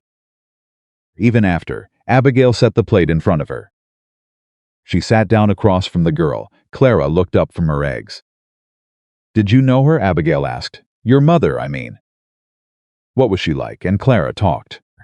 She talked for the whole of breakfast, and halfway into the morning about Margaret Caldwell's laugh, which had apparently been startling in the best way, and her habit of naming every cat that came to the barn. And the way she'd made every person she talked to feel like they were the most interesting person she'd encountered all week. She talked about the garden as it had been when her mother tended it, and the way the house had smelled when she cooked, and the particular sound of her voice calling Clara's name from the porch. When she finished, she looked at her empty plate. "I miss her," she said. Simple, not asking for comfort, just saying the thing. "I know," Abigail said. "Does it get easier?" Abigail thought about her own mother. About Illinois. About the particular grief of losing the person who taught you everything important about who you were. "It doesn't get easier," she said honestly, "but it gets different. The same size, but you get bigger around it. And eventually you can carry it without it being the only thing you're carrying." Clara thought about this. "That's a better answer than most people give," she said. "Most people are afraid of the real answer," Abigail said. Clara nodded, with the gravity of someone who has noticed this and appreciated having it confirmed. Thomas Reed came to the kitchen door that Friday. This in itself was remarkable enough that Pete, who was at the well, stopped what he was doing and watched. He knocked. Abigail opened the door. He was holding his hat in his hands. He had not done that before, had always worn it, always had the particular kind of confidence that wore a hat like armor. Holding it meant something. "I owe you an apology," he said. "Thomas, let me finish." He looked at the hat in his hands. "The day you arrived, what I said, how I looked at you." He raised his eyes to hers. "It wasn't right. It wasn't who I was raised to be, and it wasn't who I want to be. And I've been trying to figure out how to say that for 3 weeks, and I keep finding reasons to put it off." He exhaled. "So I'm saying it now, before I find another reason." Abigail looked at him. She looked at him for long enough that he shifted his weight, just slightly. "I heard you the first time you almost said it," she said. "At the garden." He nodded. "Look down." "Yeah, and the second time." "When you came to tell me Whitfield was back." "I know." "You could have said it then." "I know that too." He met her eyes again. "Ashamed. It's easier not to apologize when you can tell yourself there's still time to do it later." A pause. "There's always a later until there isn't." Abigail considered him. "You're a hard man, Thomas Reed," she said, not harshly. "Honestly, I know," he said. "But you're not a bad one," she said. He blinked, like he hadn't expected that, like maybe no one had said that to him in a while. "I don't know if the apology fixes what was said," he admitted. "No," Abigail agreed, "apologies don't fix things. They just clear ground for something better to be built." She stepped back from the door. "There's coffee on the stove." He looked at the open door. He came inside. He sat at the kitchen table, the same chair Clara had claimed, and accepted a mug of coffee without a word. And for a few minutes they were simply two people in a kitchen. And the silence between them was entirely different from every silence that had come before. "The garden's looking good," Thomas said finally. "It is," Abigail agreed. "Never thought anything would grow there again. Most things can grow again," Abigail said. "If someone's willing to work the ground." He looked at her over the rim of the mug. He almost smiled. "Almost. You do that on purpose," he said. "Don't you? The way you talk about the garden and the cooking, but it's always about something else." "I talk about what's in front of me," Abigail said. "Sure you do," he said, and this time it was a smile. Small and rueful and entirely genuine, and it was the first time Thomas Reed had looked at her like a person he respected rather than a problem he was managing. And she filed that away with the same quiet satisfaction she'd felt when the bean seed sprouted. The letter from the court arrived on a Thursday morning. Samuel brought it to Nathan's office, and 20 minutes later Nathan came to find Abigail. She was in the garden with Clara, who had appointed herself head of the tomato section and was taking the role with considerable seriousness. "Whitfield's challenge has been dismissed," Nathan said. Clara looked up from her tomatoes. Abigail straightened. "The judge reviewed the original documents and the land office records," he said. "He found Whitfield's surveyor's methodology fraudulent. The north boundary stands exactly where it always has." He paused. His voice was controlled, but his eyes were not controlled at all. "The land commissioner has opened a separate inquiry into Whitfield's conduct regarding other land disputes in the territory. It appears we weren't the first. Abigail said he's done this before. The lawyer thinks at least 3 times. 2 smaller ranches that didn't fight back." Nathan's jaw tightened. "Because they didn't have the documentation. Or someone to look for it," Abigail said. He looked at her. Clara, who had been following this exchange with bright and total attention, said, "Does that mean Whitfield's going to have to give land back?" "The inquiry will determine that," Nathan said, "but yes, Clara." "Possible." Clara turned back to her tomatoes with an expression of deep satisfaction. "Good," she said with the complete moral clarity of an 11-year-old. He was a bully. Nathan looked at Abigail. Abigail looked at Nathan. "She's not wrong," Abigail said. He shook his head slowly, but there was something in it that wasn't disagreement. The celebration that evening was not planned. It simply happened, the way things happen on ranches when the pressure has been building for long enough, and something finally releases it like a valve that had been wound too tight, suddenly finding its way to ease. Elias brought out a bottle of whiskey he'd apparently been saving for an occasion serious enough to warrant it. Pete found a reason to sit on the porch railing and play the battered harmonica that he normally kept in his jacket pocket and only took out when he thought nobody was watching. George, who turned out to have a better singing voice than anyone had known or given him credit for, contributed something that started as a work song and evolved into a discussion of every difficult thing that had happened on the ranch in the past 6 months and how it had resolved. Nathan sat on the porch steps. Clara sat beside him with her shoulder against his arm, which was how Abigail had started to understand that Clara showed affection, not through words, not through performance, but through proximity. Through simply putting herself where she wanted to be. Abigail stood at the edge of all of it, near the kitchen door, leaning against the doorframe with a mug of coffee, and watched. Thomas Reed came and stood near her, not right beside her. A respectful distance, but near. "You're not going in," he said. "I'm watching. You could be in it." She looked at the porch, at the men and the laughter and the particular quality of ease that came from people who had been tense for a long time, finally releasing the tension together. "I'm better at building things than I am at celebrating them," she said. Thomas was quiet for a moment. "That's a lonely way to be," he said. She looked at him. He looked back with the directness of a man who has decided to stop being careful. "I mean it respectfully," he said. "You've given everyone here something to celebrate and you're standing at the door of it instead of walking through." He paused. Margaret used to do that, actually. Stand at the edge of things she'd made happen and not let herself be in them. Abigail went still. She said. "She was Nathan's wife for 9 years," he said. Yes, I knew her. Something quieter moved through his expression. She was remarkable, absolutely remarkable. And she had this quality of not quite believing she'd earned the room she was in. Even when she was the reason the room existed, he looked at Abigail. You have the same quality. And I'm not saying it because I think you're her, or to be I'm saying it because I watched one extraordinary woman spend 9 years not quite letting herself be seen. And I thought someone should say something, and nobody did. He looked at his boots. Someone should have. The porch was full of noise and warmth and the sound of Pete's harmonica. Abigail looked at it. She thought about standing at the edge of things. She thought about the kitchen doorway, always the kitchen doorway, the watching rather than the being watched. She thought about a life spent proving herself through work, through what she made and found and fixed, because the work was the only thing that couldn't be dismissed the way she herself had been dismissed. I don't know how to just be in the room, she said. Honest. More honest than she usually allowed herself to be with someone she hadn't known long. None of us do at first, Thomas said. You start with one step through the door. She looked at him. He nodded once, toward the porch. Abigail pushed off from the doorframe. She walked out. She walked to the porch steps and sat down on the other side of Clara, and Clara immediately pressed her shoulder against Abigail's arm the same way she was pressing against her father's. And Elias looked over from his chair and raised his whiskey glass in a small, private salute, and Pete's harmonica went into something brighter, and Nathan looked at her from Clara's other side.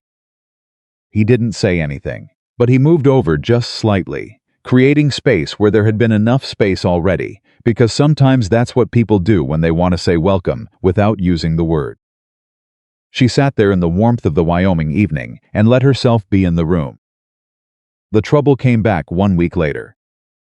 Not Whitfield this time. Whitfield was occupied with the land commissioner's inquiry and his lawyer and the particular unraveling that comes when a man who has built his power on intimidation discovers that one situation he couldn't intimidate has started pulling threads that unravel older situations. The trouble this time came from inside. It came from a letter. Abigail found it on a Wednesday, slipped under the kitchen door in the early morning when she was already up, but hadn't yet unlocked the back entrance. A plain envelope, sealed, addressed to her in handwriting she didn't recognize. She opened it, she read it. Then she sat down at the kitchen table, the letter flat in front of her, and read it again.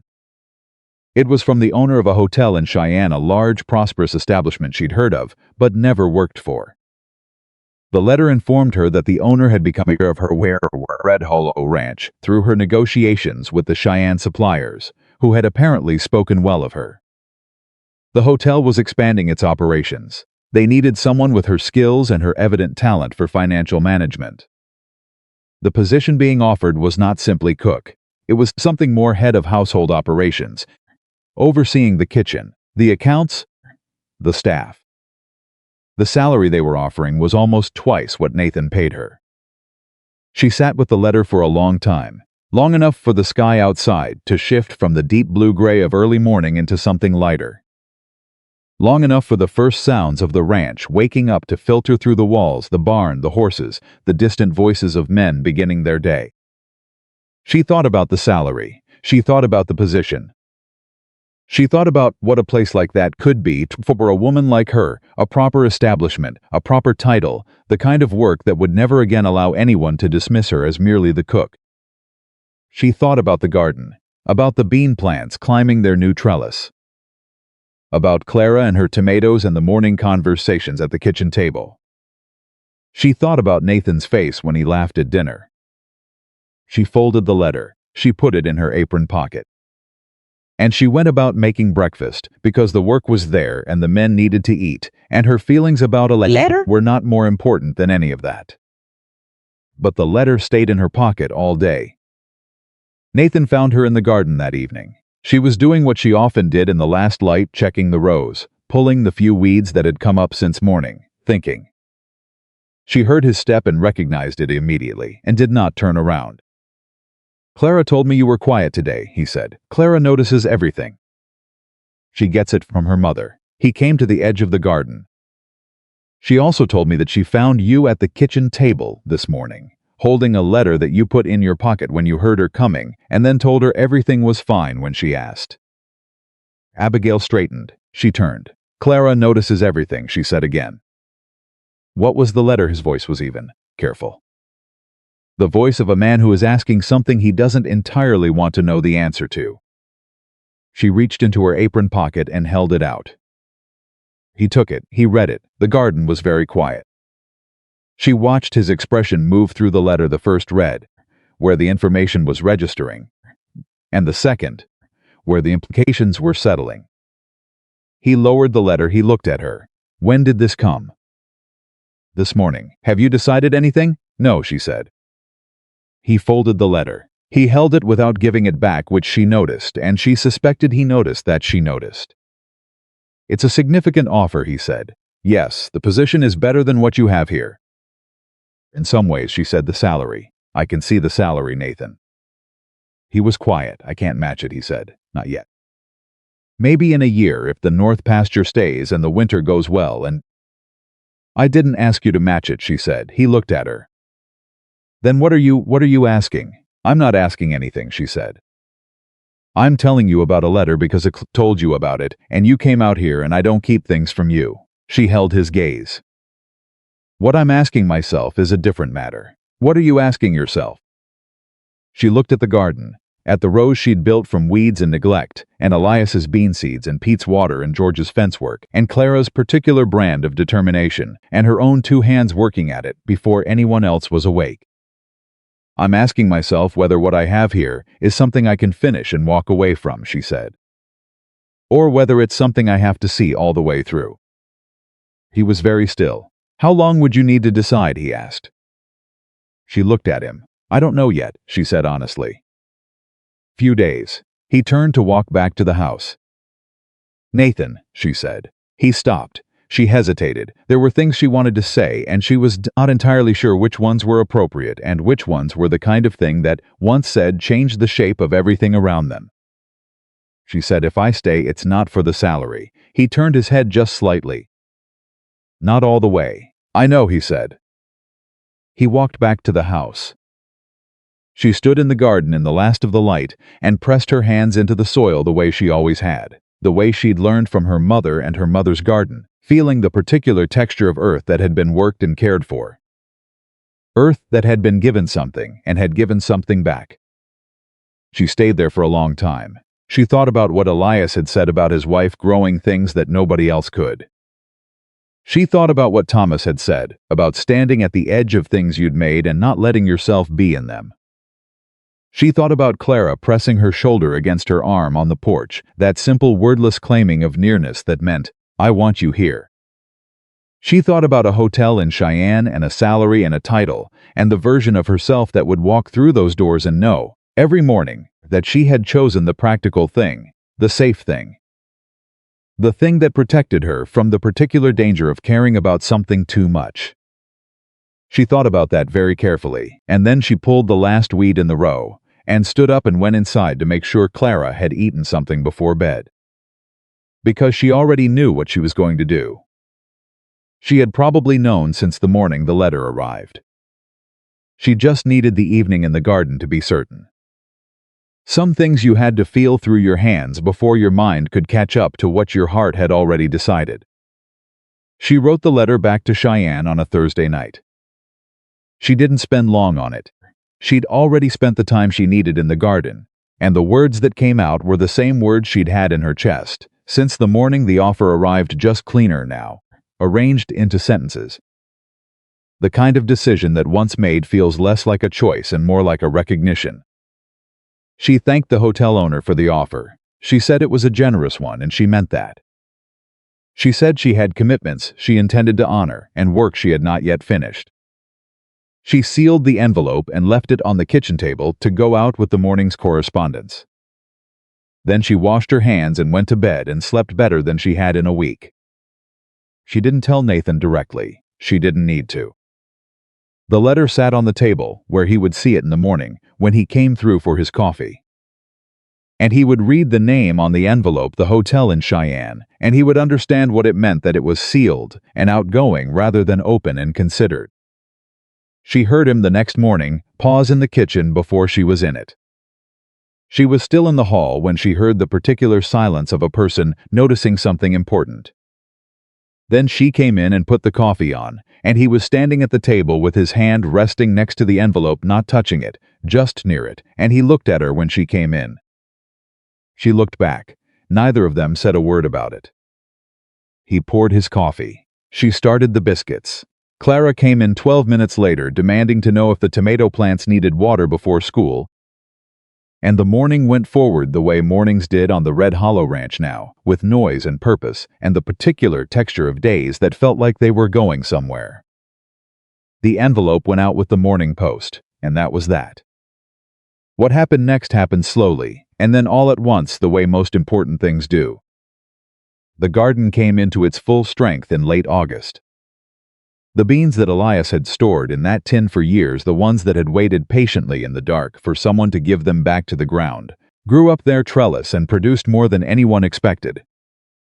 Because that was what good seeds did when they were finally given proper conditions. They didn't just survive, they exceeded everything you'd hoped for them. Pete harvested them on a Saturday morning with Clara directing operations, and they brought the haul into the kitchen in a basket between them, both of them wearing the particular expression of people who have worked on something together and are proud of the result without wanting to be too obvious about it. Abigail made a meal that evening that began with those beans and built outward from there into the kindness that the men at the Red Hollow Ranch would talk about for years afterward, not because any single component of it was extraordinary, but because of the way it all worked together. The way everything on that table had come from the work of someone in that room, or someone's memory, or someone's care, and eating it felt like eating the last several months of everyone's best efforts. Elias held up his bowl at one point. He didn't say anything. He just looked at it. George understood and nodded. Thomas Reed, who had been a different man in the kitchen since his Thursday morning apology, ate 3 servings without comment and then said, to the table generally, "I don't know why it took any of us as long as it did." Nobody asked what he meant. They all knew. Nathan came to the kitchen after dinner. He did that most evenings now. Not always for long, sometimes just long enough for a cup of coffee while Abigail cleaned up, sometimes to talk about a ranch business, sometimes simply to be in the room in the way that people are in rooms they find restful. That particular evening, he came in while she was washing the last of the pots, and he picked up the cloth to dry without being asked, which he had started doing 2 weeks ago, and which she had not commented on, because commenting on it would have meant acknowledging what it was, and she wasn't ready to do that yet. They worked side by side for a while in the comfortable silence that had become one of the things she valued most about the evenings. On this ranch, the silence with someone in it, rather than the silence that comes from being alone. "The lawyer sent word," Nathan said. "The North Pasture title is formally settled. Whitfield's challenge is on record as dismissed with cause." "Good," she said. He also said the land commissioner's inquiry has found irregularities in 2 other cases. A family named Briggs and a man named Cooper who runs a small operation about 30 miles east. He dried a plate slowly. "They may get land back they thought they'd lost." "Because of the documents we found," Abigail said. "Because of you finding them," he said. She handed him the next pot without answering. He dried it. "The ranch finances are better than they've been in 4 years," he said. "Samuel showed me the numbers this week. The new supplier agreements you negotiated saved us more than I expected.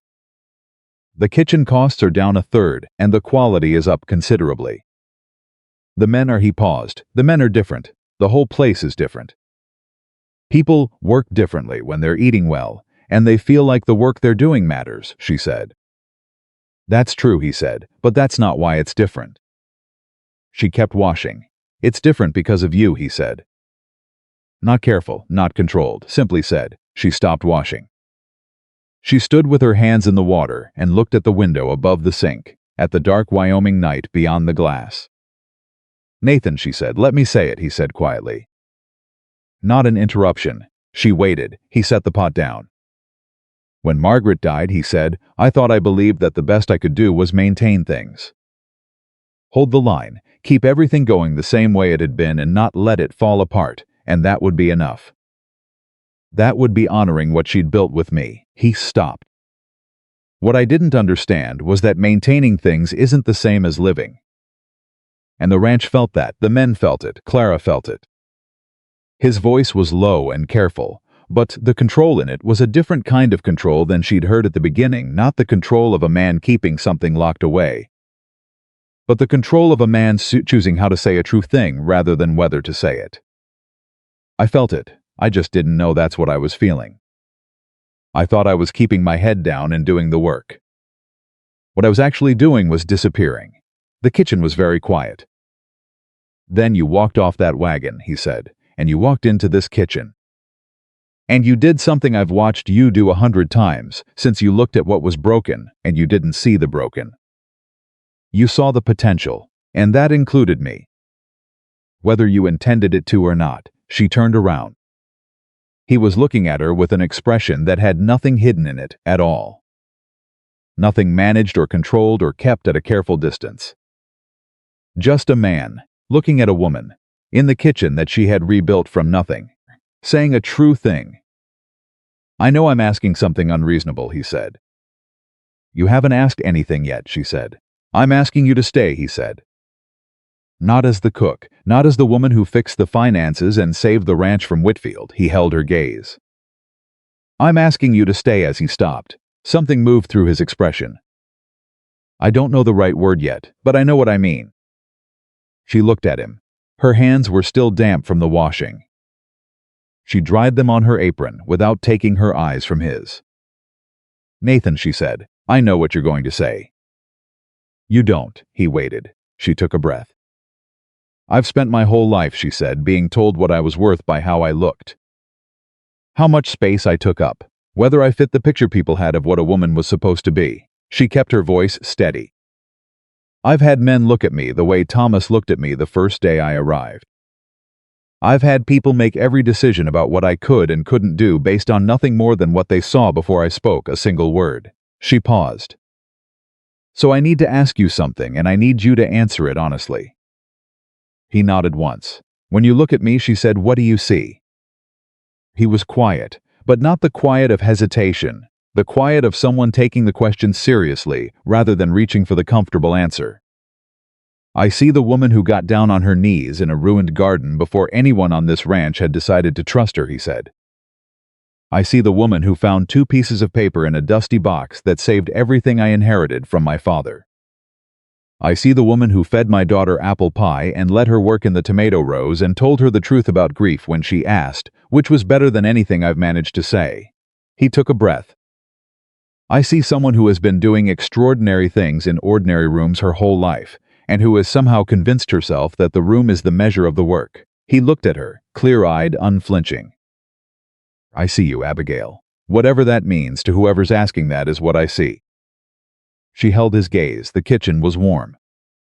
Outside, the Wyoming night stretched enormous and quiet over the whole of the Red Hollow Ranch, and in the garden the bean plants were still on their trellises in the dark, and in the barn the horses were settled.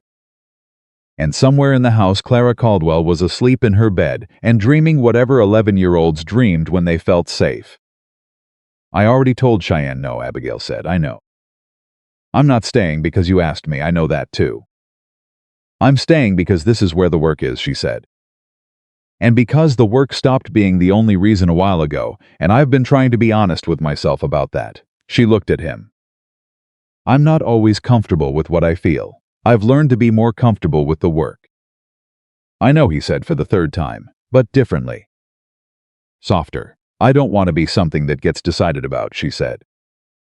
I've had enough of that. I'm not deciding about you, he said. I'm asking. She stood there. She thought about the wagon arriving. The yard full of men. Thomas Reed's voice and his arms crossed. The kitchen that smelled like surrender, and the shelves that leaned, and the bones in the crock that everyone had given up on. She thought about what she'd done with the bones. She thought about the broth. She thought about how something that everybody else had decided was finished could still produce something remarkable, if someone was willing to let it go slow and give it time and pay attention. She thought about Nathan sitting alone in an office, eating a cold plate of food and not even noticing the cold anymore, because that's what happened when you'd been alone long enough. You stopped noticing. She thought about how he'd noticed again. She thought about Clara's shoulder pressing against her arm on the porch. Ask me again in the spring, she said. He blinked. In the spring, she repeated. When the garden has come through the winter, and the legal matter is fully settled and the ranch has made it through its first good season in 4 years, and we know, she held his gaze, that everything we think is real is actually real and not. Just the feeling that comes from solving a crisis together. He said. March, she said. When the bean seeds can go back in, a very slow smile moved across his face. Not the almost smile she'd been watching him control for weeks. The real thing. The one that changed everything about his expression and showed her the man he'd been before grief had made him into the locked and careful version of himself. March, he said. Now go to bed, Nathan, she said. You have cattle to move tomorrow morning. He picked up his coffee cup. At the kitchen door, he stopped and looked back at her over his shoulder. He didn't say anything. He didn't need to. He went down the hall. Abigail stood in the clean kitchen with the warm stove and the empty dish rack and her hands finally, entirely still at her sides. Then she sat down at the small table by the window. She put her face in her hands, not crying, not laughing. Something between the two, the particular physical release that comes when you have been holding something carefully for a long time and you finally set it down in a place you trust. She sat like that for 1 minute. Then she got up and finished the last of the cleaning because the morning came early and there was bread to start tonight if it was going to be ready by breakfast. September moved into October. The ranch moved with it, the particular rhythm of a working operation, finding its stride again after months of recovery, the way a person's gait changes when an old injury finally heals. Stronger, more sure, still carrying the memory of the difficulty but not limping anymore. The north pasture came through the fall. The herd count was solid. The supplier accounts that Abigail had renegotiated held, and the kitchen ran on a fraction of what it had cost before with better results in every direction. And the men ate well every night and talked at the table, and had the energy and the disposition of people who were being properly cared for, which changed everything about the quality of their work. Elias planted a second set of beans in September from seeds he'd saved from the summer's harvest. He did it quietly, early one morning, and said nothing to anyone about it. But he caught Abigail watching him from the kitchen window and lifted one hand in acknowledgement, and she lifted her coffee cup back. Pete started teaching Clara to rope. She was terrible at it and enthusiastic about it in equal measure, which turned the afternoon practice sessions into a source of comedy for the entire yard and a source of loud, genuine laughter for Nathan, who watched from the fence and made no effort to hide how much he was enjoying it. Thomas Reed quietly, without announcement, started checking in on the garden each morning before his regular work began. He didn't call it anything. He didn't ask permission. He just started appearing near the rows with a look on his face that said he had learned to find something in the work there that he hadn't expected to find, and he was going to keep doing it regardless of whether anyone commented on it. Nobody commented on it. That was how things worked on the Red Hollow Ranch now.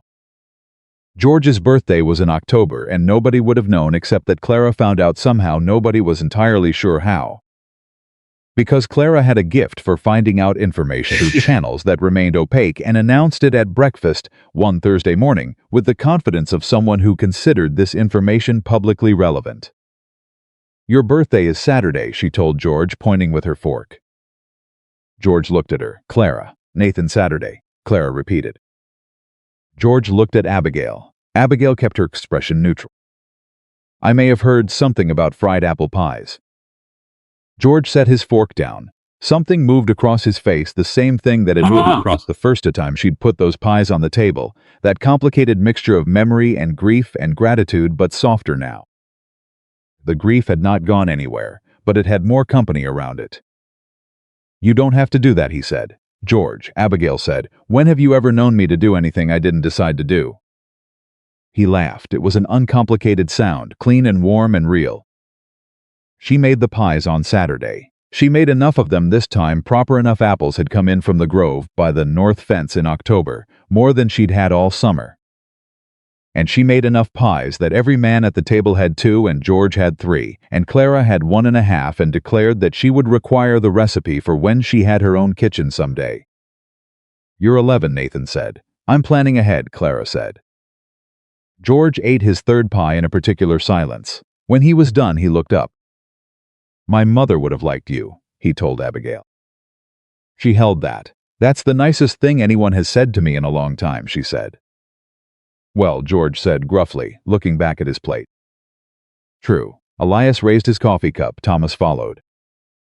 Then Pete. Then Samuel. Then all of them.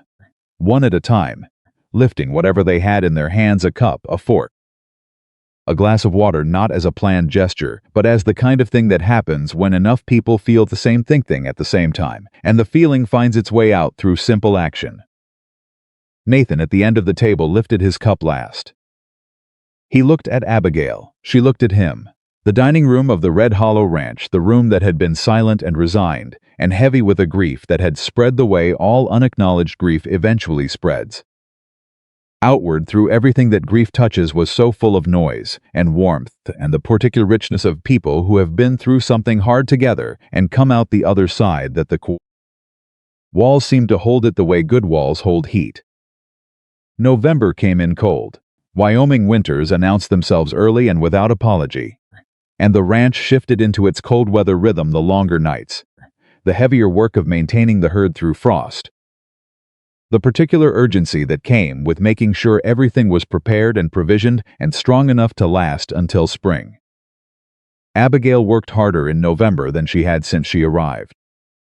She put up stores. She worked with the wind. Stock was solid, no shortages, no poor quality substitutions, no surprises when the roads went difficult. She got the put to bed properly, the way you put a garden to bed when you intended to bring it back in the spring, covering the right things, turning the soil in the right sections, saving seeds with the careful attention of someone who understood that what you saved in fall determined what you had to work with come March. She thought about March. She thought about it more than she told herself she ought to. She thought about it when she was putting up the bean seeds Elias had given her from the second planting, storing them in the same kind of tin he'd used, wrapping them in cloth, and setting them somewhere dry and dark and safe. She thought about it when Clara, on a cold Saturday, came into the kitchen and sat at the table and said, without preamble, in her direct and entirely characteristic way, "Are you going to stay?" Abigail looked at her. "What makes you ask that?" "Papa has a particular face," Clara said.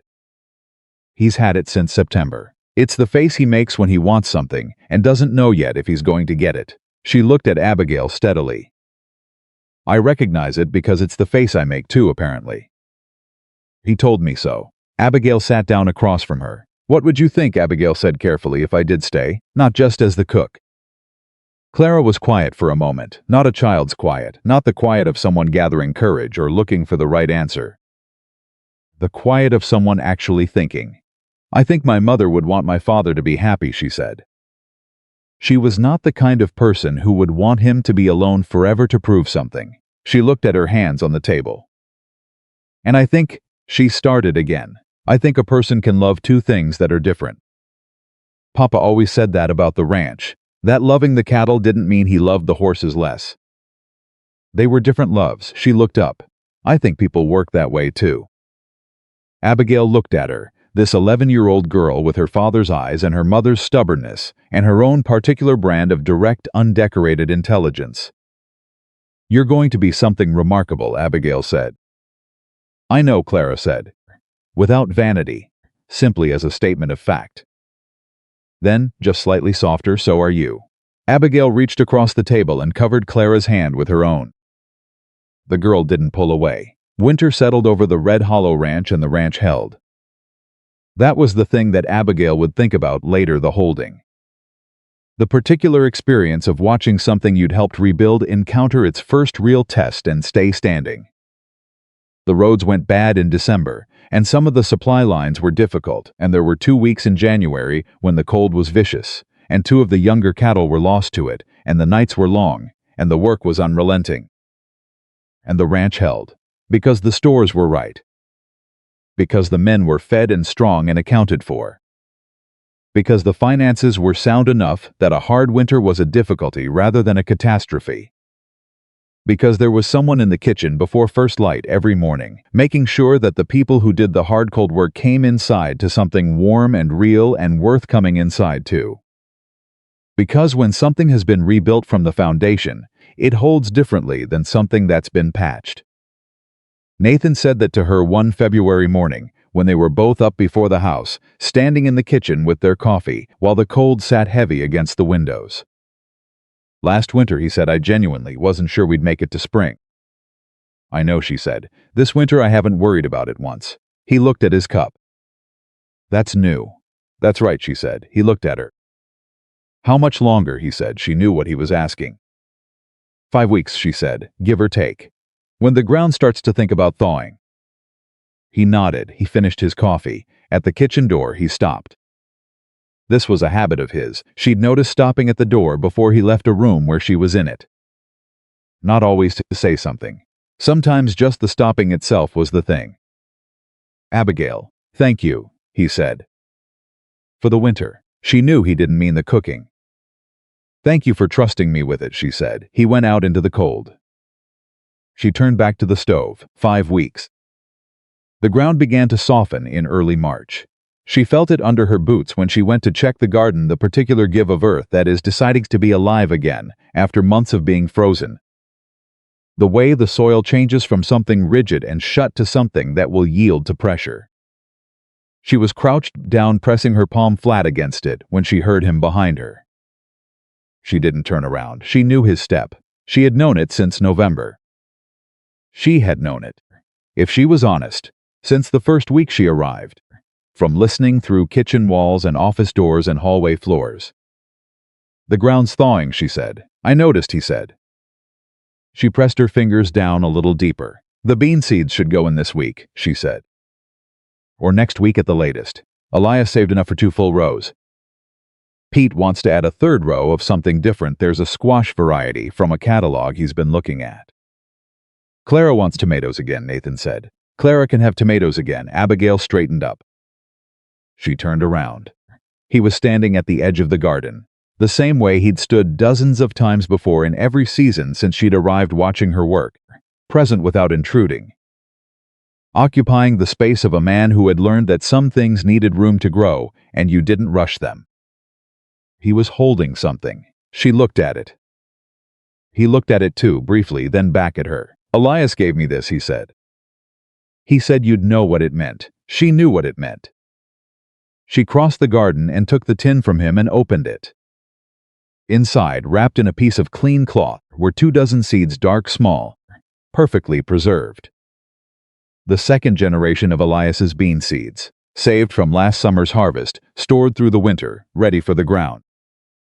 She closed the tin. She held it. Abigail, Nathan said. Nathan, she said. I told you I'd ask again in March, he said. You did. I'm asking, he said. I'm asking you to stay. Not because this ranch needs you, though it does. Not because Clara has decided you are the most important person in her life besides me, though she has. He looked at her steadily. I'm asking you because you are the first thing that has made sense to me in 4 years. And I would like if you are willing to spend a significant number of years more finding out what we can build from here. The garden was quiet around them. The March air was cold and clear, and had in it the particular quality that early spring air has in Wyoming, the sense of something that has been held back for a long time beginning to move. She looked at him. She thought about the wagon. She thought about the kitchen. She thought about the bones in the crock and the seeds in the ground, and the paper in the dusty box, and the long winter, and the dinner table, loud with men eating well, and the particular look on Nathan's face the first time he laughed at dinner, and all the things she had found in this place that everyone else had decided were past finding. She thought about what she'd told Nathan on the very first morning she brought him a plate. She hadn't asked what he wanted, she'd brought what he needed. She thought he'd done the same thing just now. She opened the tin and took one of the bean seeds and held it in her palm. Small, dark, unremarkable if you didn't know what it could do.